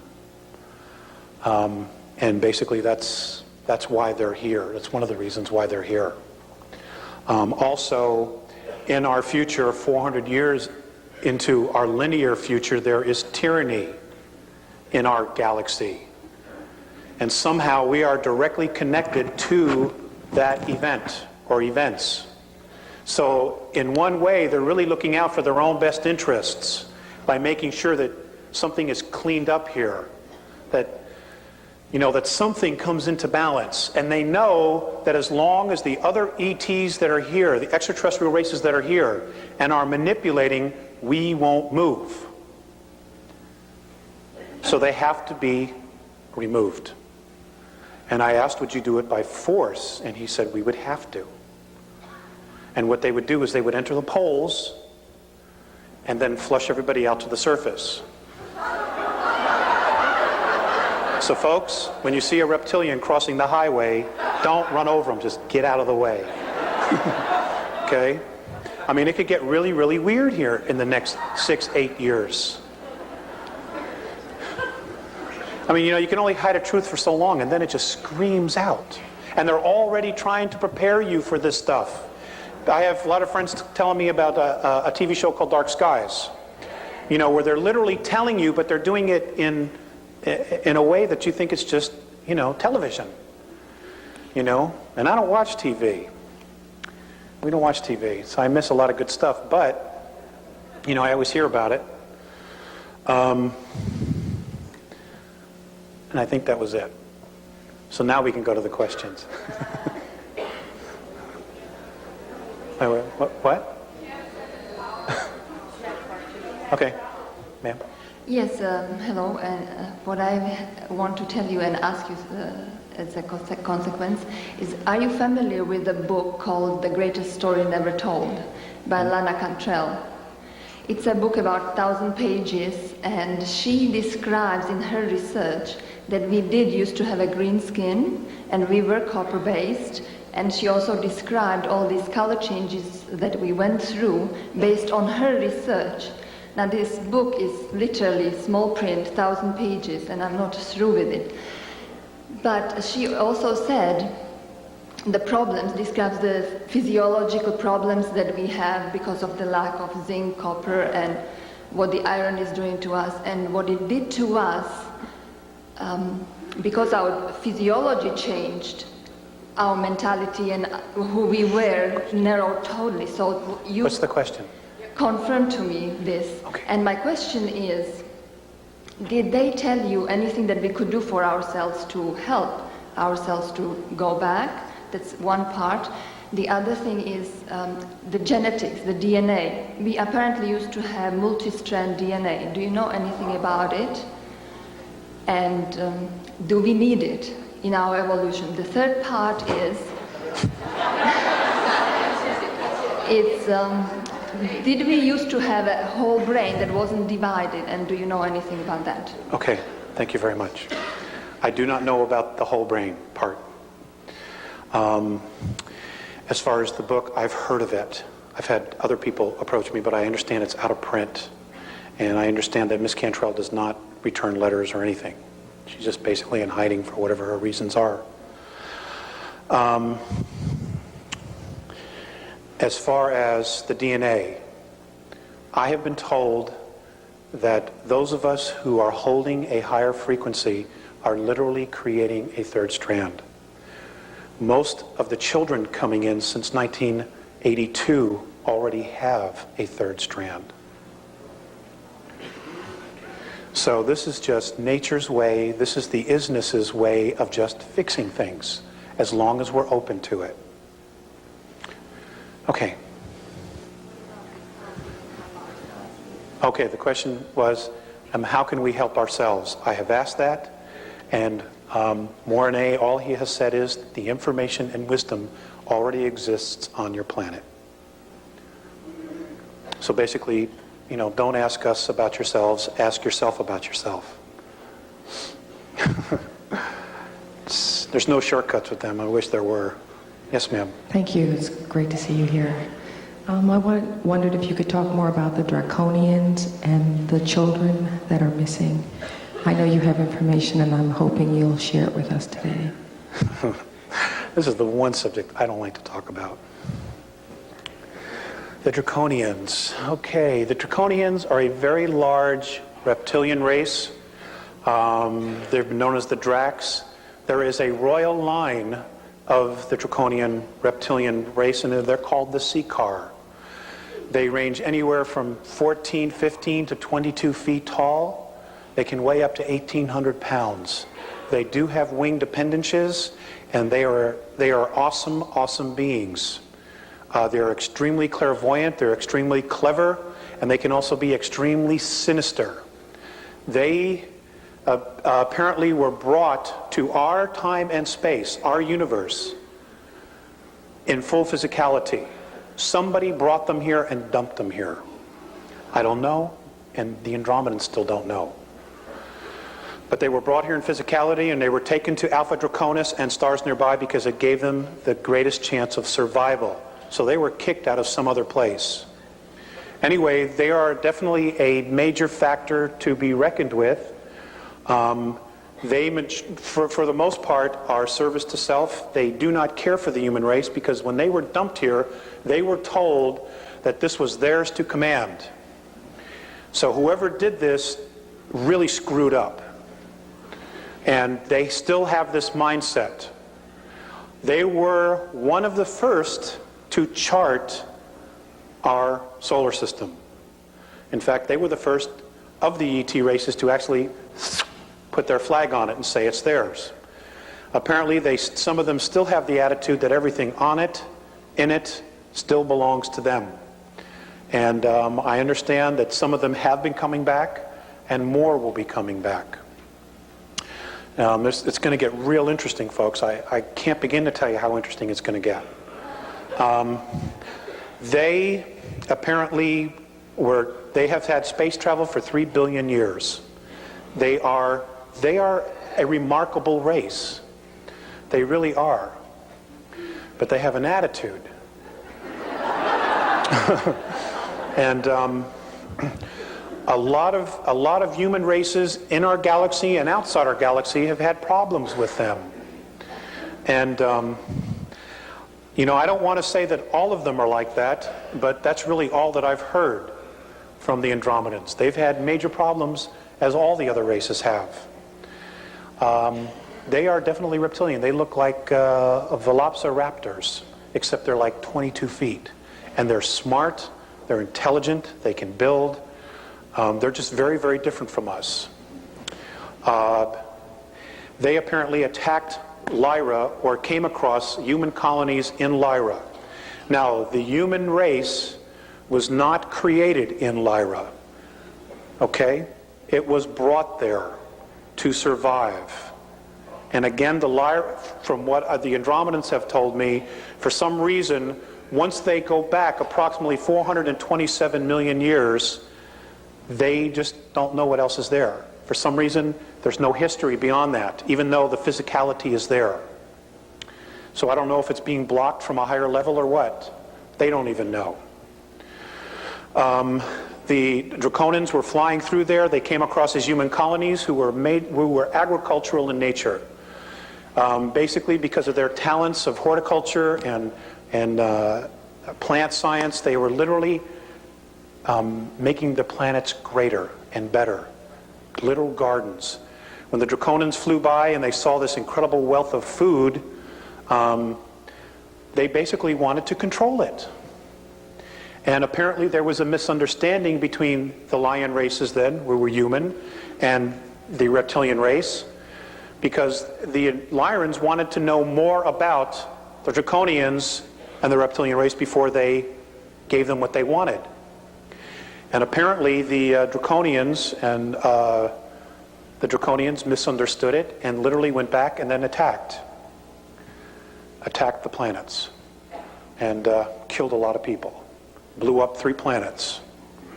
And the Lyrians were literally forced to migrate and scatter into different parts of our galaxy. So it did in a way facilitate colonization. And I wrestle with whether the Draconians were planted here specifically to force us to evolve, or if there's some other agenda here. I simply don't know that. But that's basically what I know. I do know that not only them, but other reptilian races that are descended from them. Also, the Draconians, the reptilian races, are master geneticists. And I'm told that most of the dinosaurs and many other life forms that were on Earth were brought here then. Also on Mars. Apparently Mars was very much like the Earth at one time, and they came to Mars first. That's literally where our human form was created, by the way, was on Mars. That's where the primate and the human genes were brought together, was on Mars, and then we were brought here to work as slaves in the mines. Okay? So we're still working for a paycheck. And they enjoy human flesh, and they enjoy children mostly for 2 reasons. One, they don't have the pollutants, the caffeine, the nicotine, and things of that, all the processed foods that the adults have. And 2, when they're put into a state of fear, their energy field and their adrenaline just explodes, and they get a rush from it.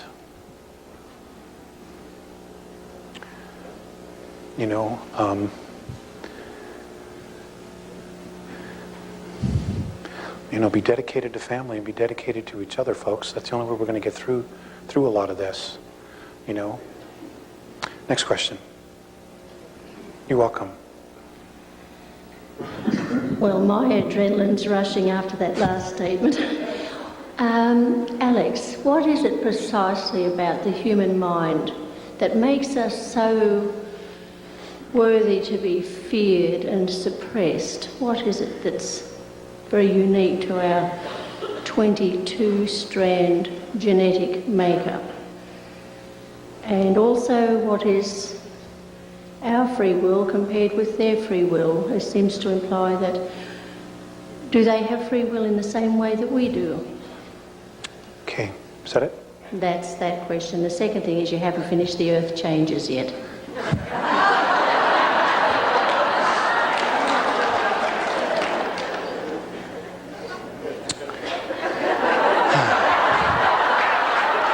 Thank you for busting me. I appreciate it. Okay.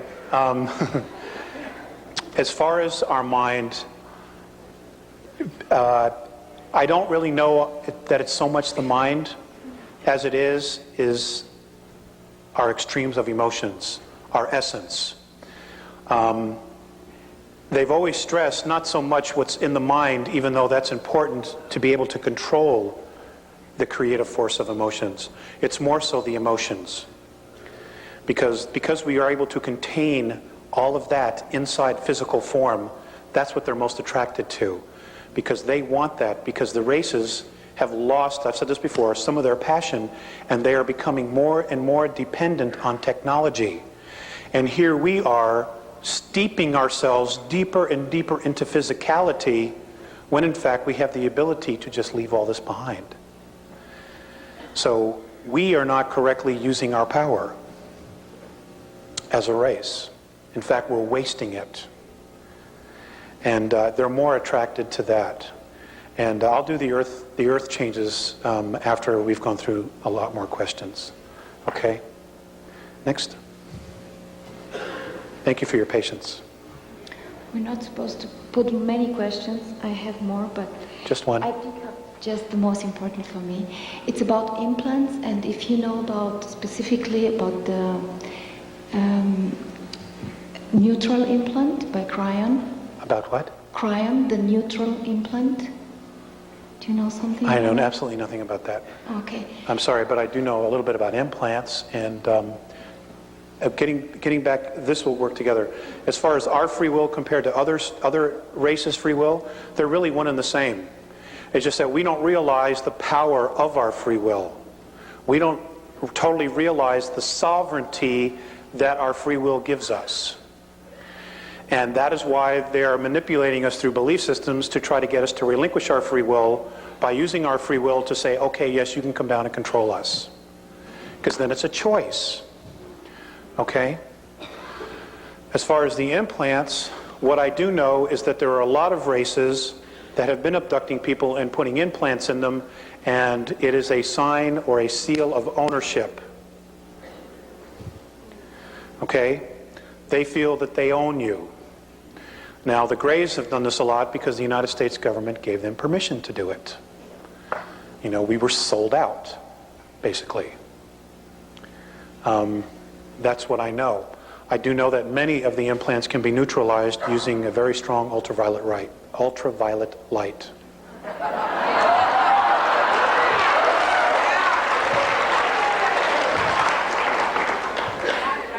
Anybody else?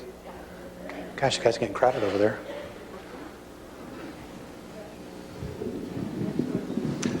I'm sure I speak for all of us. She mentioned earlier that this was a treat for you. It's very much a treat for us as well.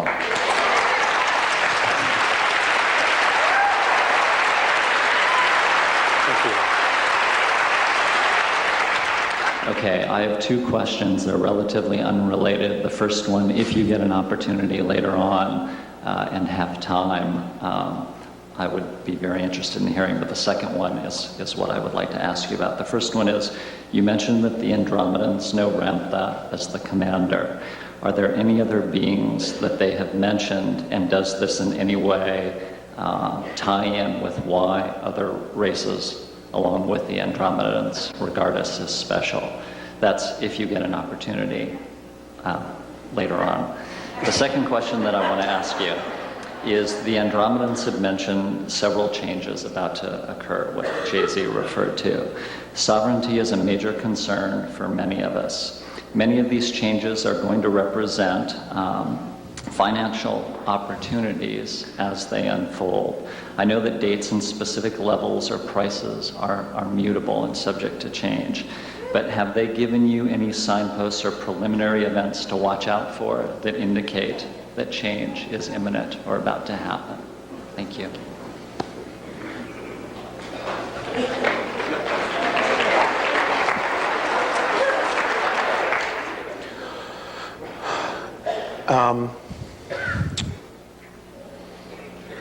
The earthquakes are changes, are signs. The volcanoes are signs. When you start to see large groups of people resigning from world government, that will be your biggest sign that shit's about to hit the fan. Okay? Many of our world leaders have been promised underground facilities, and some even on the moon.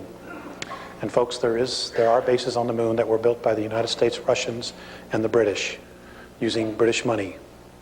And I would suggest to you very, very strongly, you keep an eye on Charles, Prince Charles. Okay? Just watch. No, Just watch. Then don't. Next question, please.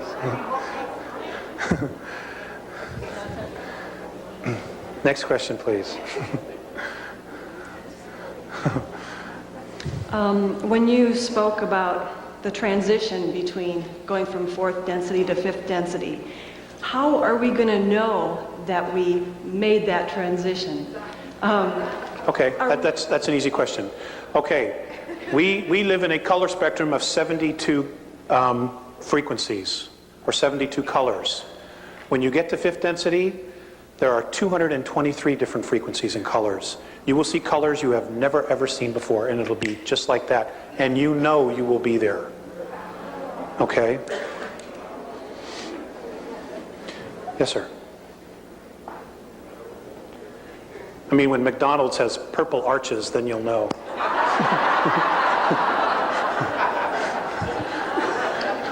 Do the Andromedans have a military? And do they have a financial system, anything like ours? Okay, great question. No, they have no financial system. Everything that they create technologically is used for the advancement of their race. It is for educational purposes only, but it can be used in defense. No, they do not have an army or a military per se. They are scientists. What they do is they send their children to school from anywhere from 150 to 200 years. This is our time. Well, you know, they live 1,000 years, 1,500, 2,000 years. And what they do is they teach their students all of the arts and sciences. They are literally PhDs or masters in everything. Then at that point, they have the choice as to what it is they want to do. And they can change their minds in a heartbeat and do something else. So they are given all the tools. Everything is for education. Nothing is for distraction. Okay, they would never conceive of creating television as a distraction. Never. Okay, everything is to help them evolve. And their science and their technology can be used in defensive purposes. Mostly the holographic stuff. Yes, sir.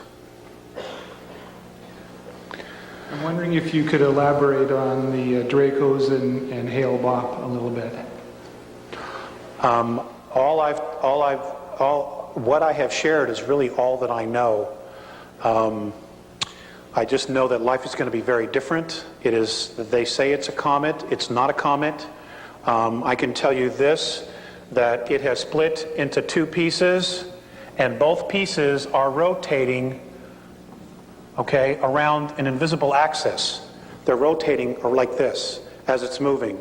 And something that a friend told me that she heard on Art Bell, and I have not confirmed this, okay, so this is still rumor, but apparently an astronomer was on Art Bell and he called and said that they have seen a large craft that is now flying alongside Hale-Bopp that's larger than the Earth.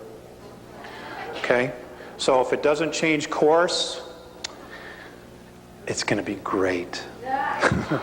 It's going to be great. All the denial's going to be gone. You know? Yes? I understand the Andromedans have a version of the story of Enki and Enlil, and I'm wondering if you could tell us anything about that? Oh, that's a long question. Long answer.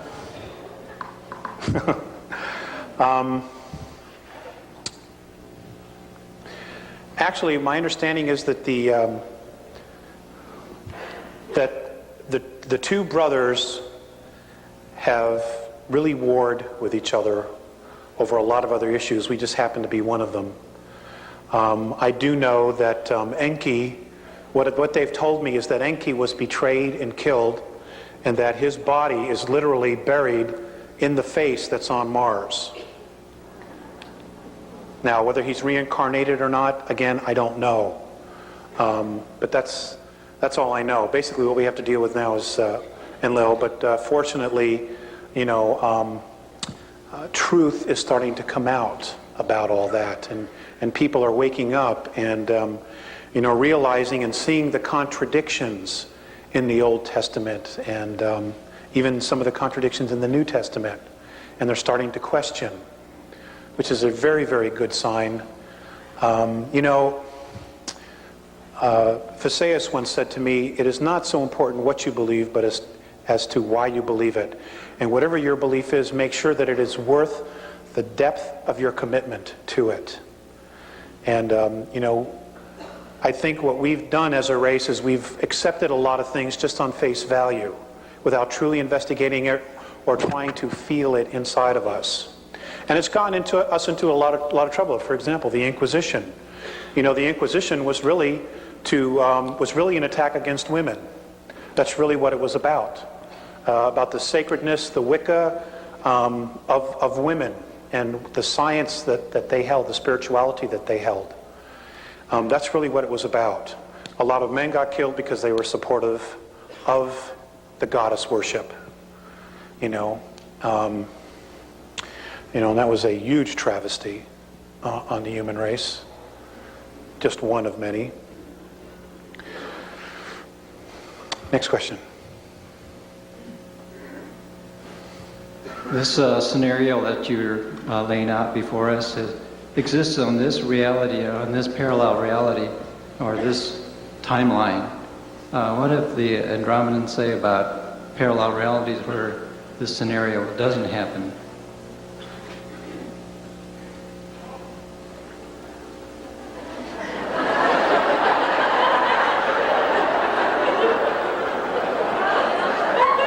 He's not going to like my answer. They haven't said anything. I know that there are parallel realities, and I know that Earth, that several parallel realities of Earth are already in existence in the higher octaves above us. I know that in one of the realities, the New World Order is already established and exists. And, you know, the Nazi flag flies over the whole world. I want you to know that as third density begins to implode, that all of those realities will be moving and merging into the one. Okay? Because the reality of which those two were created is the one we're on. And all the other ones will be returning to source. Now, they've said that the New World Order will come into reality here, but for a short time, as we keep moving.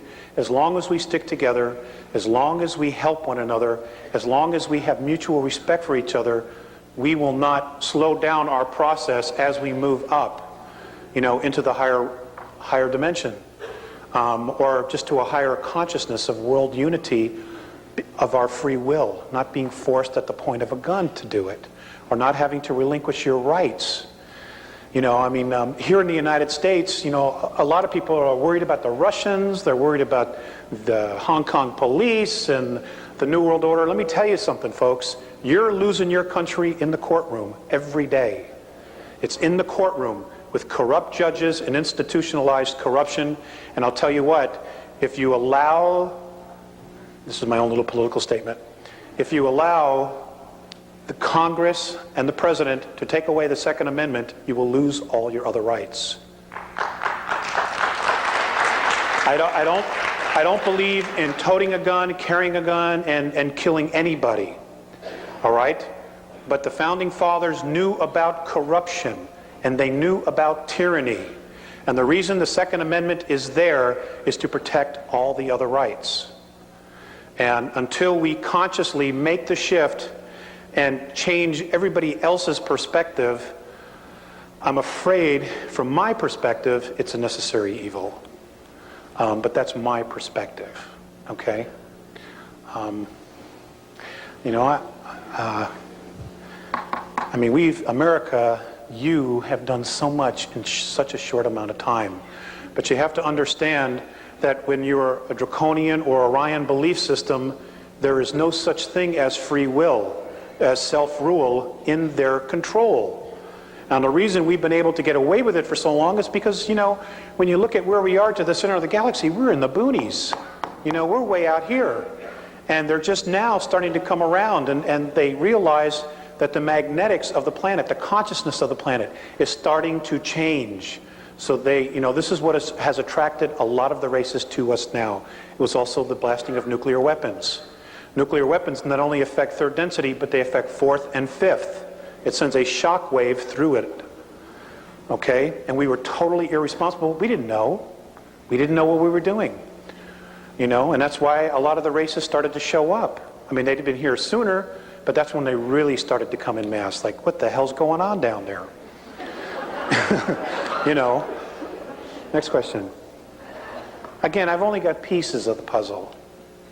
I've had a contact a number of years ago, and I know a lot of other people here have, and it was both very powerful and loving, and yet there was also some fear with that. Many of us are now thinking about how can we make contact that feels safe, evolving, loving. Mm-hmm. Can you speak to that? I'm asked this a lot, and all I can suggest to you is this. You can literally be and create anything you want. If you want contact, then what I would suggest you do, and this is really the only suggestion I have, is you create the space for it. Now, if you're very comfortable going into the woods, going on a walk and sitting on a rock someplace where you're totally isolated and you're there and you call them down and that works for you, that's fine. Okay, if you want them to come visit you at your home and you set up a specific time and you make tea and you wait for them to come, that's another thing you can do. It's entirely up to you. Okay, but create the space. Show the intent to do it and be in integrity with it.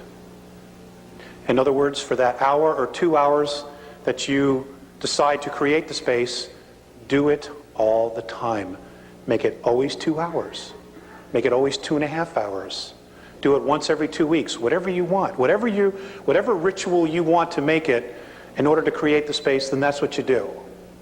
Okay? That's the only suggestion I have for you, wherever you went. Okay, next, please. On your tapes, you talk about how if we have 10% consensus on the planet, it'll be enough to move us through the transition. And you also give an exercise that they taught you about seeing yourself inside out. Yeah. And I'm interested in more information about both of those. And in this talk tonight, you've spoken about transfers, and I'm not sure what those are. Thank you for being here. Thank you. Transfers? When you first started speaking,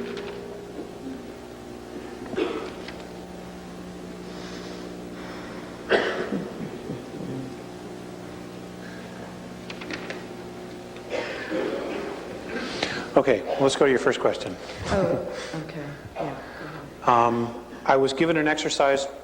You guys probably all know this stuff already, you know, but something that I was given specifically, which I do every day. And, you know, they never give me answers about myself. And it really pisses me off sometimes. Because, you know, we're looking for shortcuts. I mean, let's face it, we're Earth humans. Okay? Anyway, the exercise was to get very, very quiet, get myself into a very humbled space. Sincere space is the word they use a lot. And it was literally to grab the balls of my feet and turn myself inside out, so that everything that's on the outside is now in, and everything on the inside is now out. And when you see yourself upside down, you see yourself strung out like this, very carefully detach yourself and look at who you are.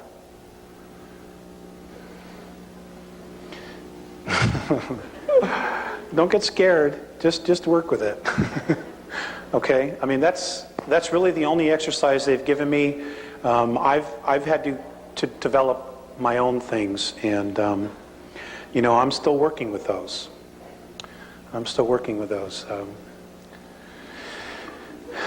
You know. Next question. I'm fascinated. First of all, thank you very much. You're welcome. Thank you. Living your life the way you're living it. I'm fascinated with the language of geometry that I'm learning comes from deeper levels, and I'm wondering if you have, or there are exact renditions of those symbols that could contain, for example, a pi ratio or a pi, or like I know the circles could be exact and then they have a meaning. If they're a little off, they don't. Do you know if there are exact symbols that could have like the pi ratio in them, or you just drew them like? Okay, that's a great question. I tell you what, I've never asked that question because it's always in my head. But what I will do is I will ask the specific dimensions and what tones and frequencies, and I will give them to Val Valerian so that he can put them on the web or get it to you guys. Okay? I will ask that.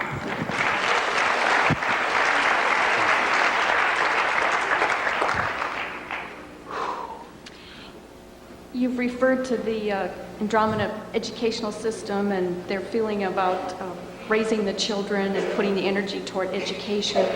And you've made a few comments about weapons in general, and I understand the First Amendment issue is a little different.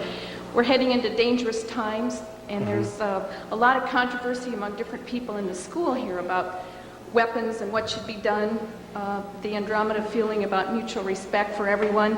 Seems like a lot of the women that I know don't want to have anything to do with them no matter what, and a lot of the men I know are totally obsessed with them. What's the Andromeda's feeling of our weapons and the part that they would play in the changes that are going to be happening? Okay, it's a very good question.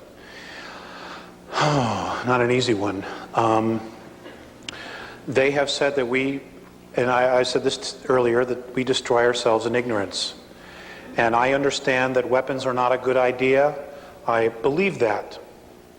I really do. However, let's look at the reality that we're in. Okay? There have been many really holy spiritual men that have been murdered. Okay? They literally went to death holding unconditional love. And that's great. Okay? However, and this is my perspective,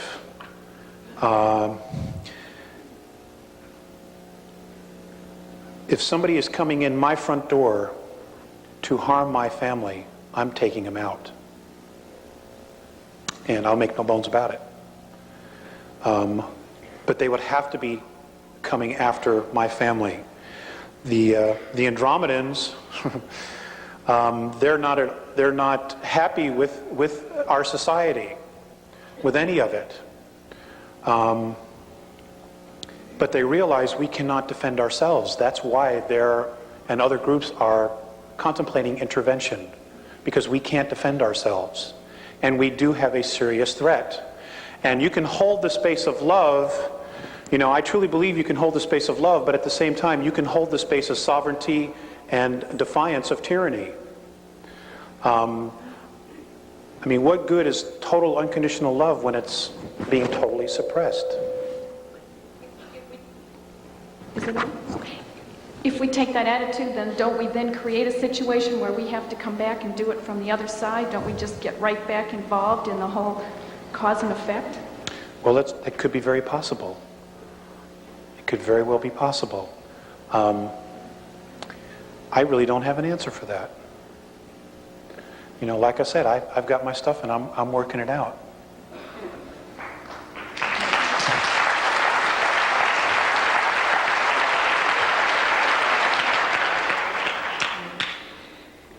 The symbols that you drew on the board, are they considered a universal language, or are they part of the Andromedan culture? And also, are the Andromedans taught to focus on those symbols in order to create reality like we are here in the school? Good question. I do not know if they're universal.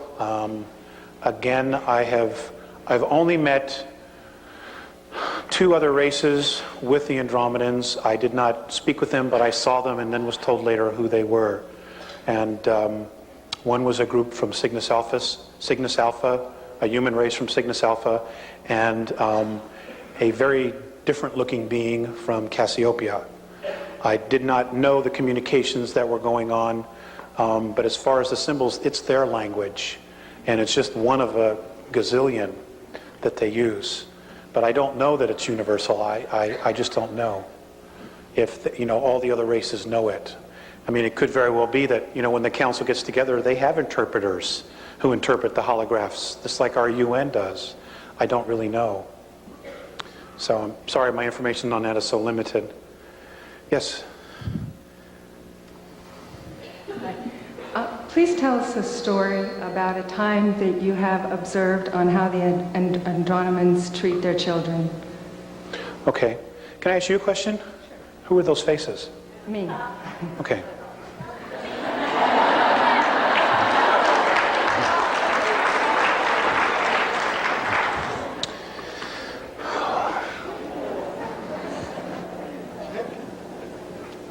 They treat their children like adults. I understand that they birth in water. The gestation period is 8 months. The children come out and they have full cognizant memory of who they were the life before.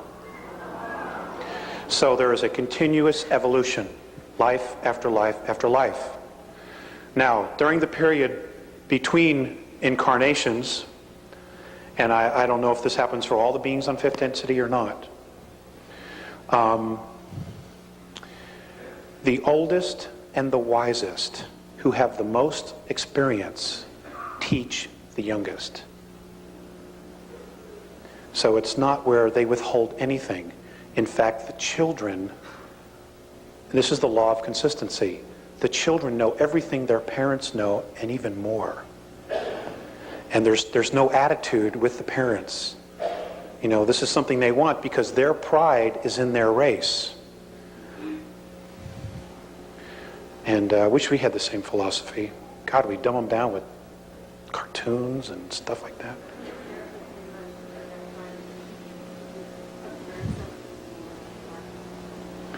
Okay, the question was, when I was with them for 3 months, did I observe something with them in the park? They sit in circles. Again, they're telepathic. So they would just be in circles, and you would see them nodding and smiling and laughing, but there's no sound. So I can't tell you what they were saying. It would be like if you went to a convention of deaf mutes, and it's just sign language. You have no clue what's going on. But they're talking about incredible things, I'm sure. Things that are probably way over my head, and most things are, actually. So, but they treat them like adults. And again, they teach them everything from a very young age. I mean, they go to school for 150 years. God, you got to pick up some stuff after that.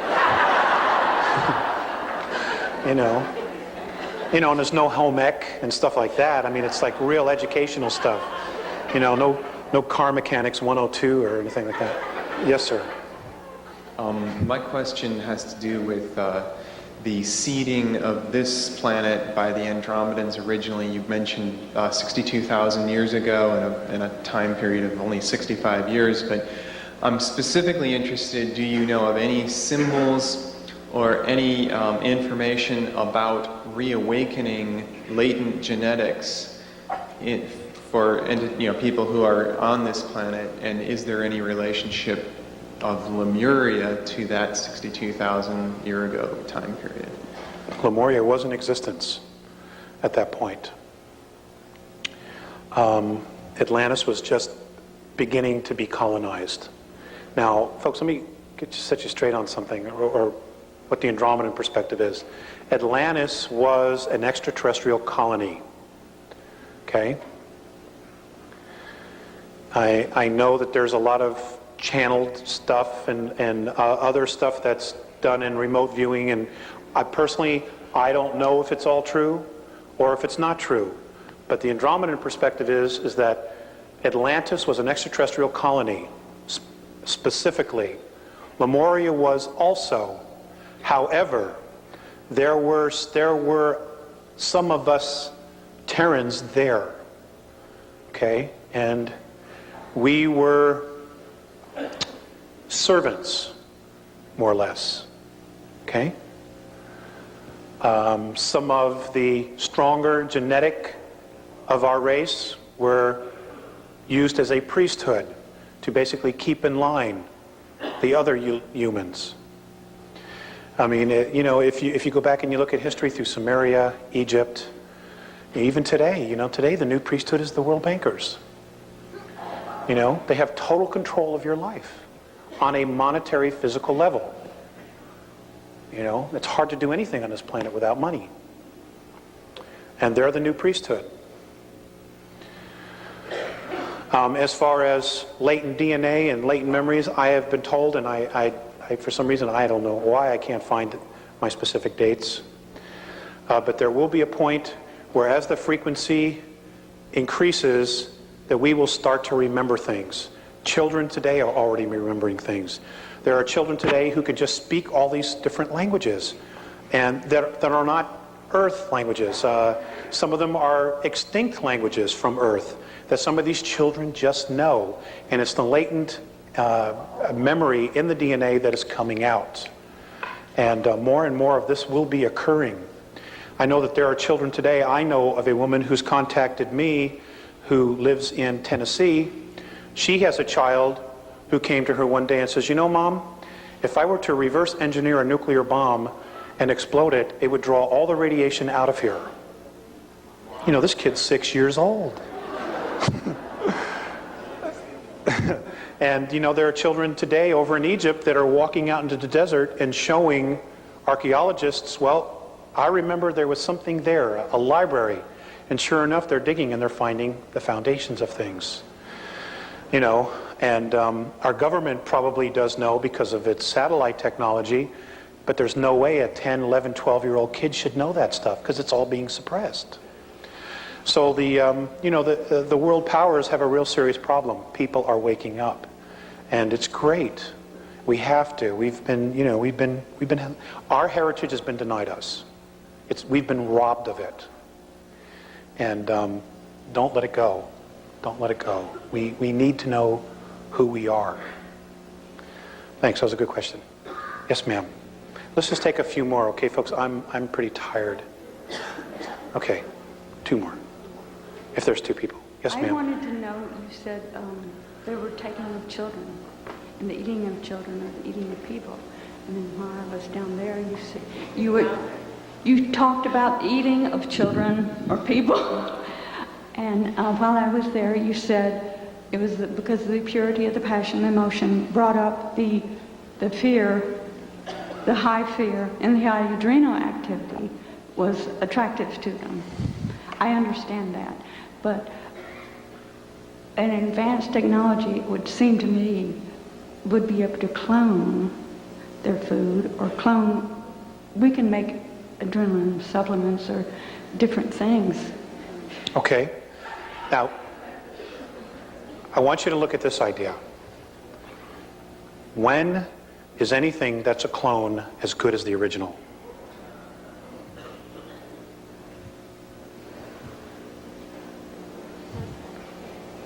Okay.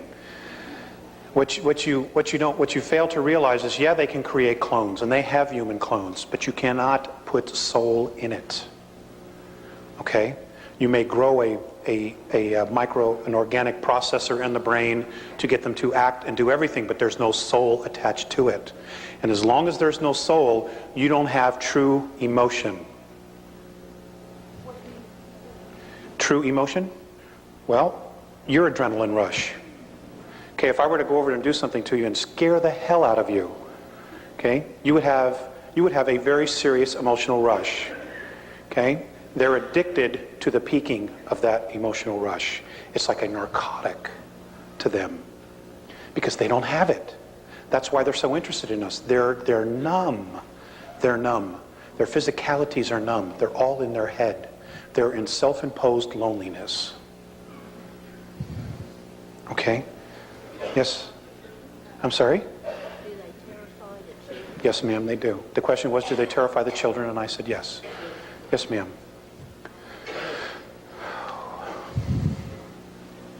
Thank you for coming. You're welcome. Thanks for having me. Do you have any information that you can give us that would shed light on the mystery of gravity on this plane? And is it indigenous to this planet? Or is it a mutation? Say that again. Is there what? Is it indigenous to here, to the solar system? Gravity? Yes, to Earth. Or is it a mutation? And would it disappear when the frequencies begin to raise? Okay.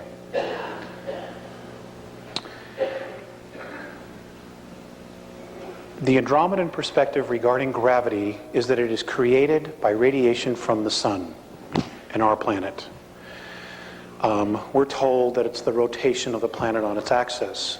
Their perspective is that it has to do with radiation from the sun. And they say that any physical body that is 29 miles or larger has a gravitational field. They have gravity on the Andromedan craft, and I would assume that's for a reason, so that they could get more done, so they're not just floating all over the place.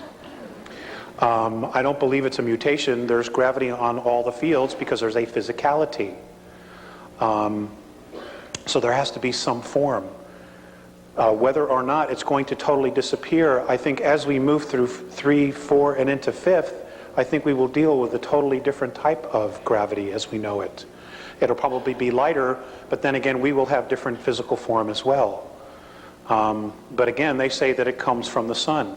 It's the radiation from the sun that creates gravity on our world. You're welcome.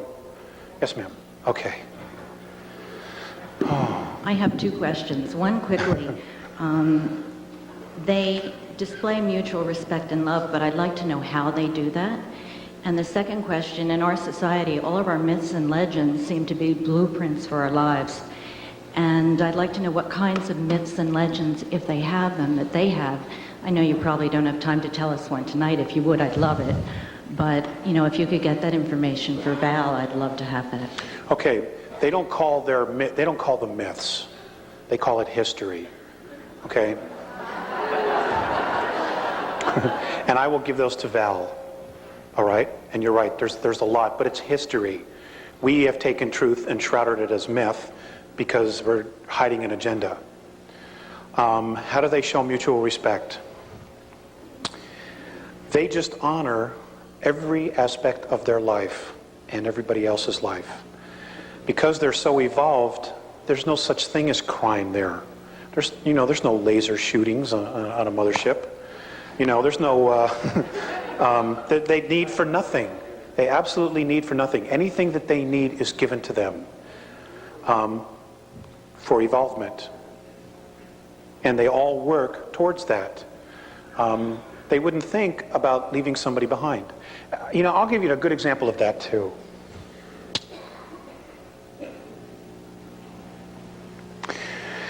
There was a ship, an extraterrestrial craft that was apparently shut down in 1985. I believe it was 1985. And it was a human being from Talseti who literally got too close, and he was shot down. I understand that our military was able to take him, took him underground somewhere in Arizona, put him on a car, a train, took him underground to North Dakota, where they started doing some really horrific things. Morane told me that a Tau Ceti fleet wanted to come in and invade our planet, particularly North Dakota, to get this guy back.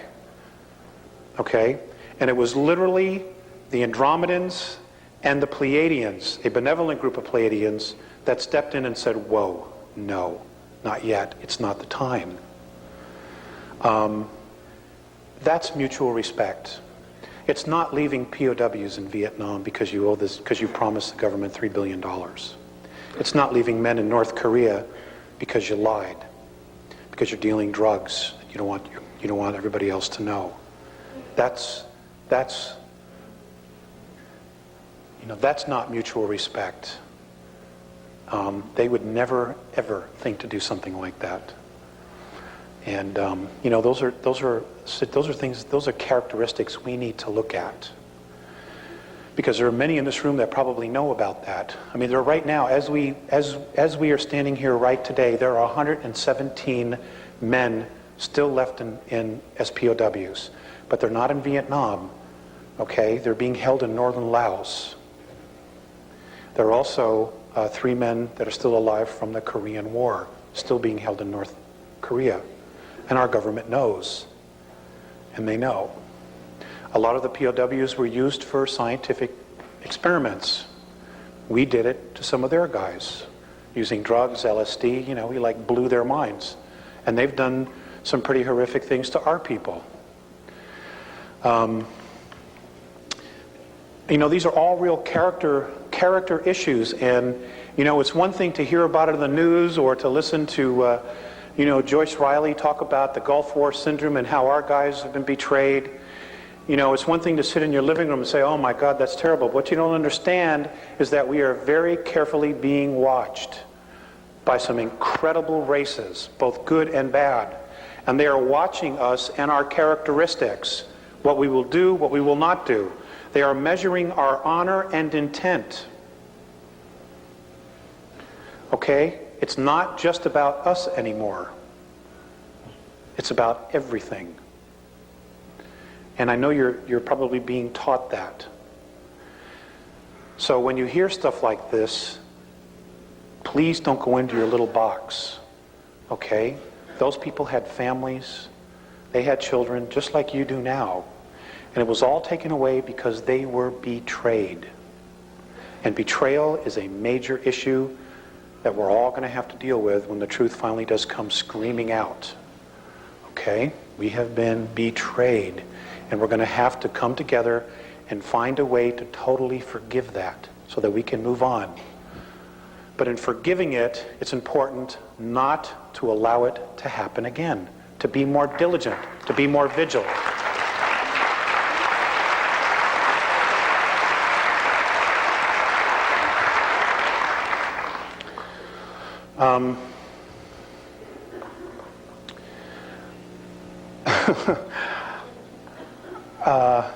I'm so tired. I don't even have my notes.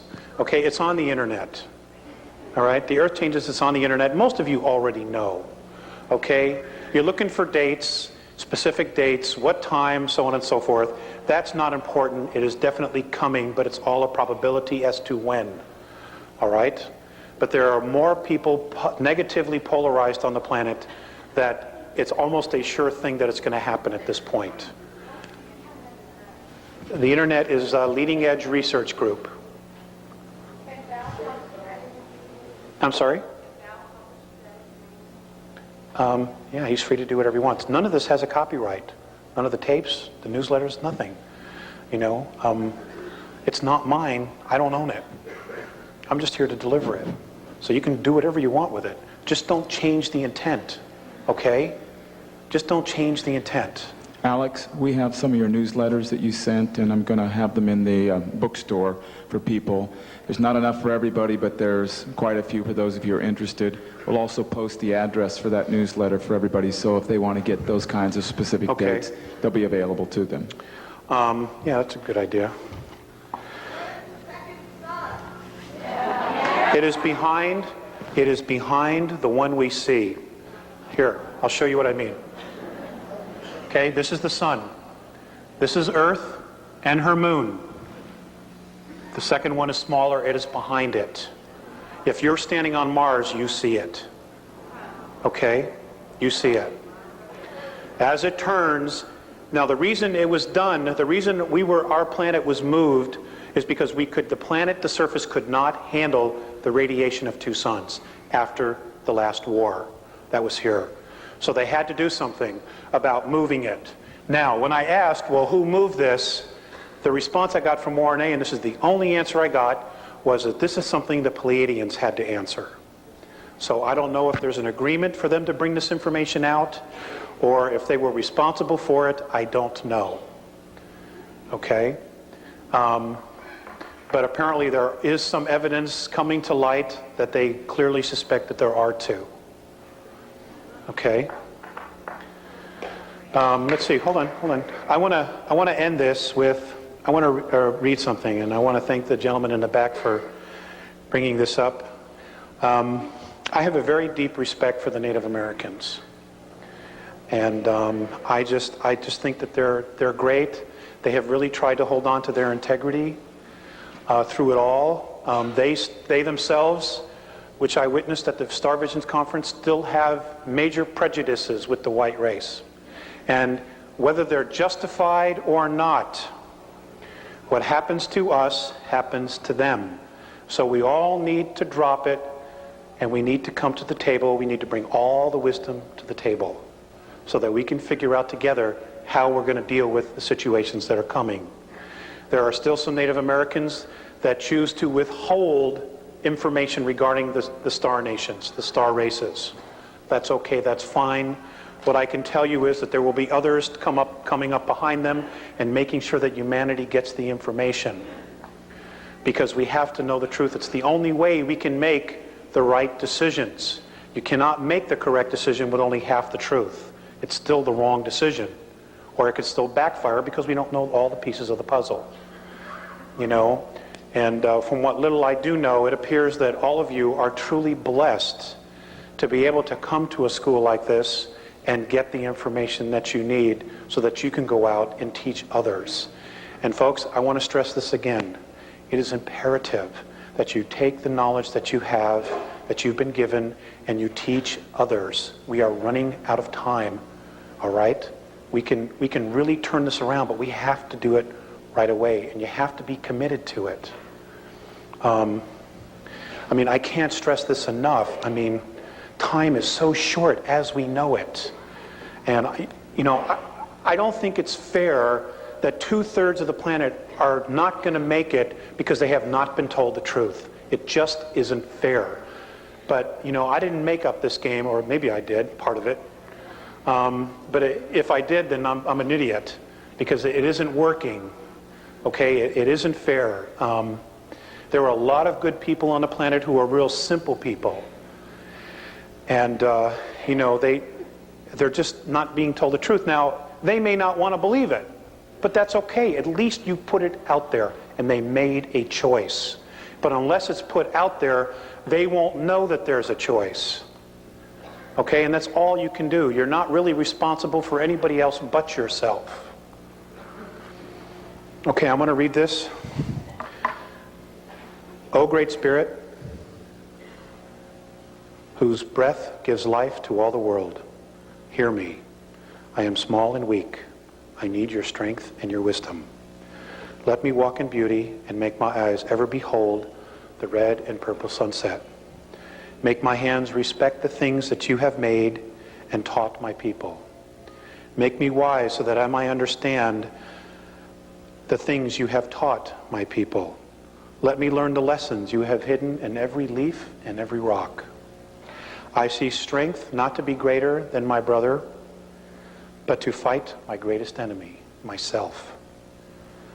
So when life fades as the fading sunset, and my spirit may come, and as life fades as the fading sunset, please let my spirit come to you without shame.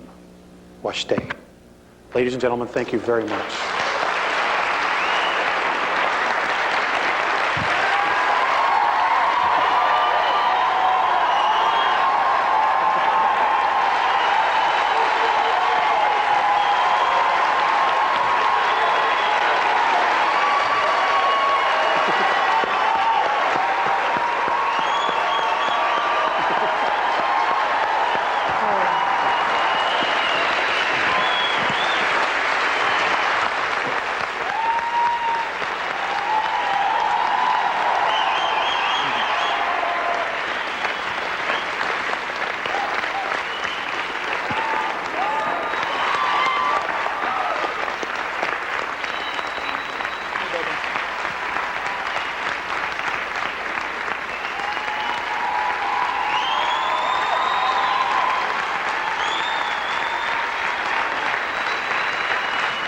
Now, didn't you guys think that was worth listening to?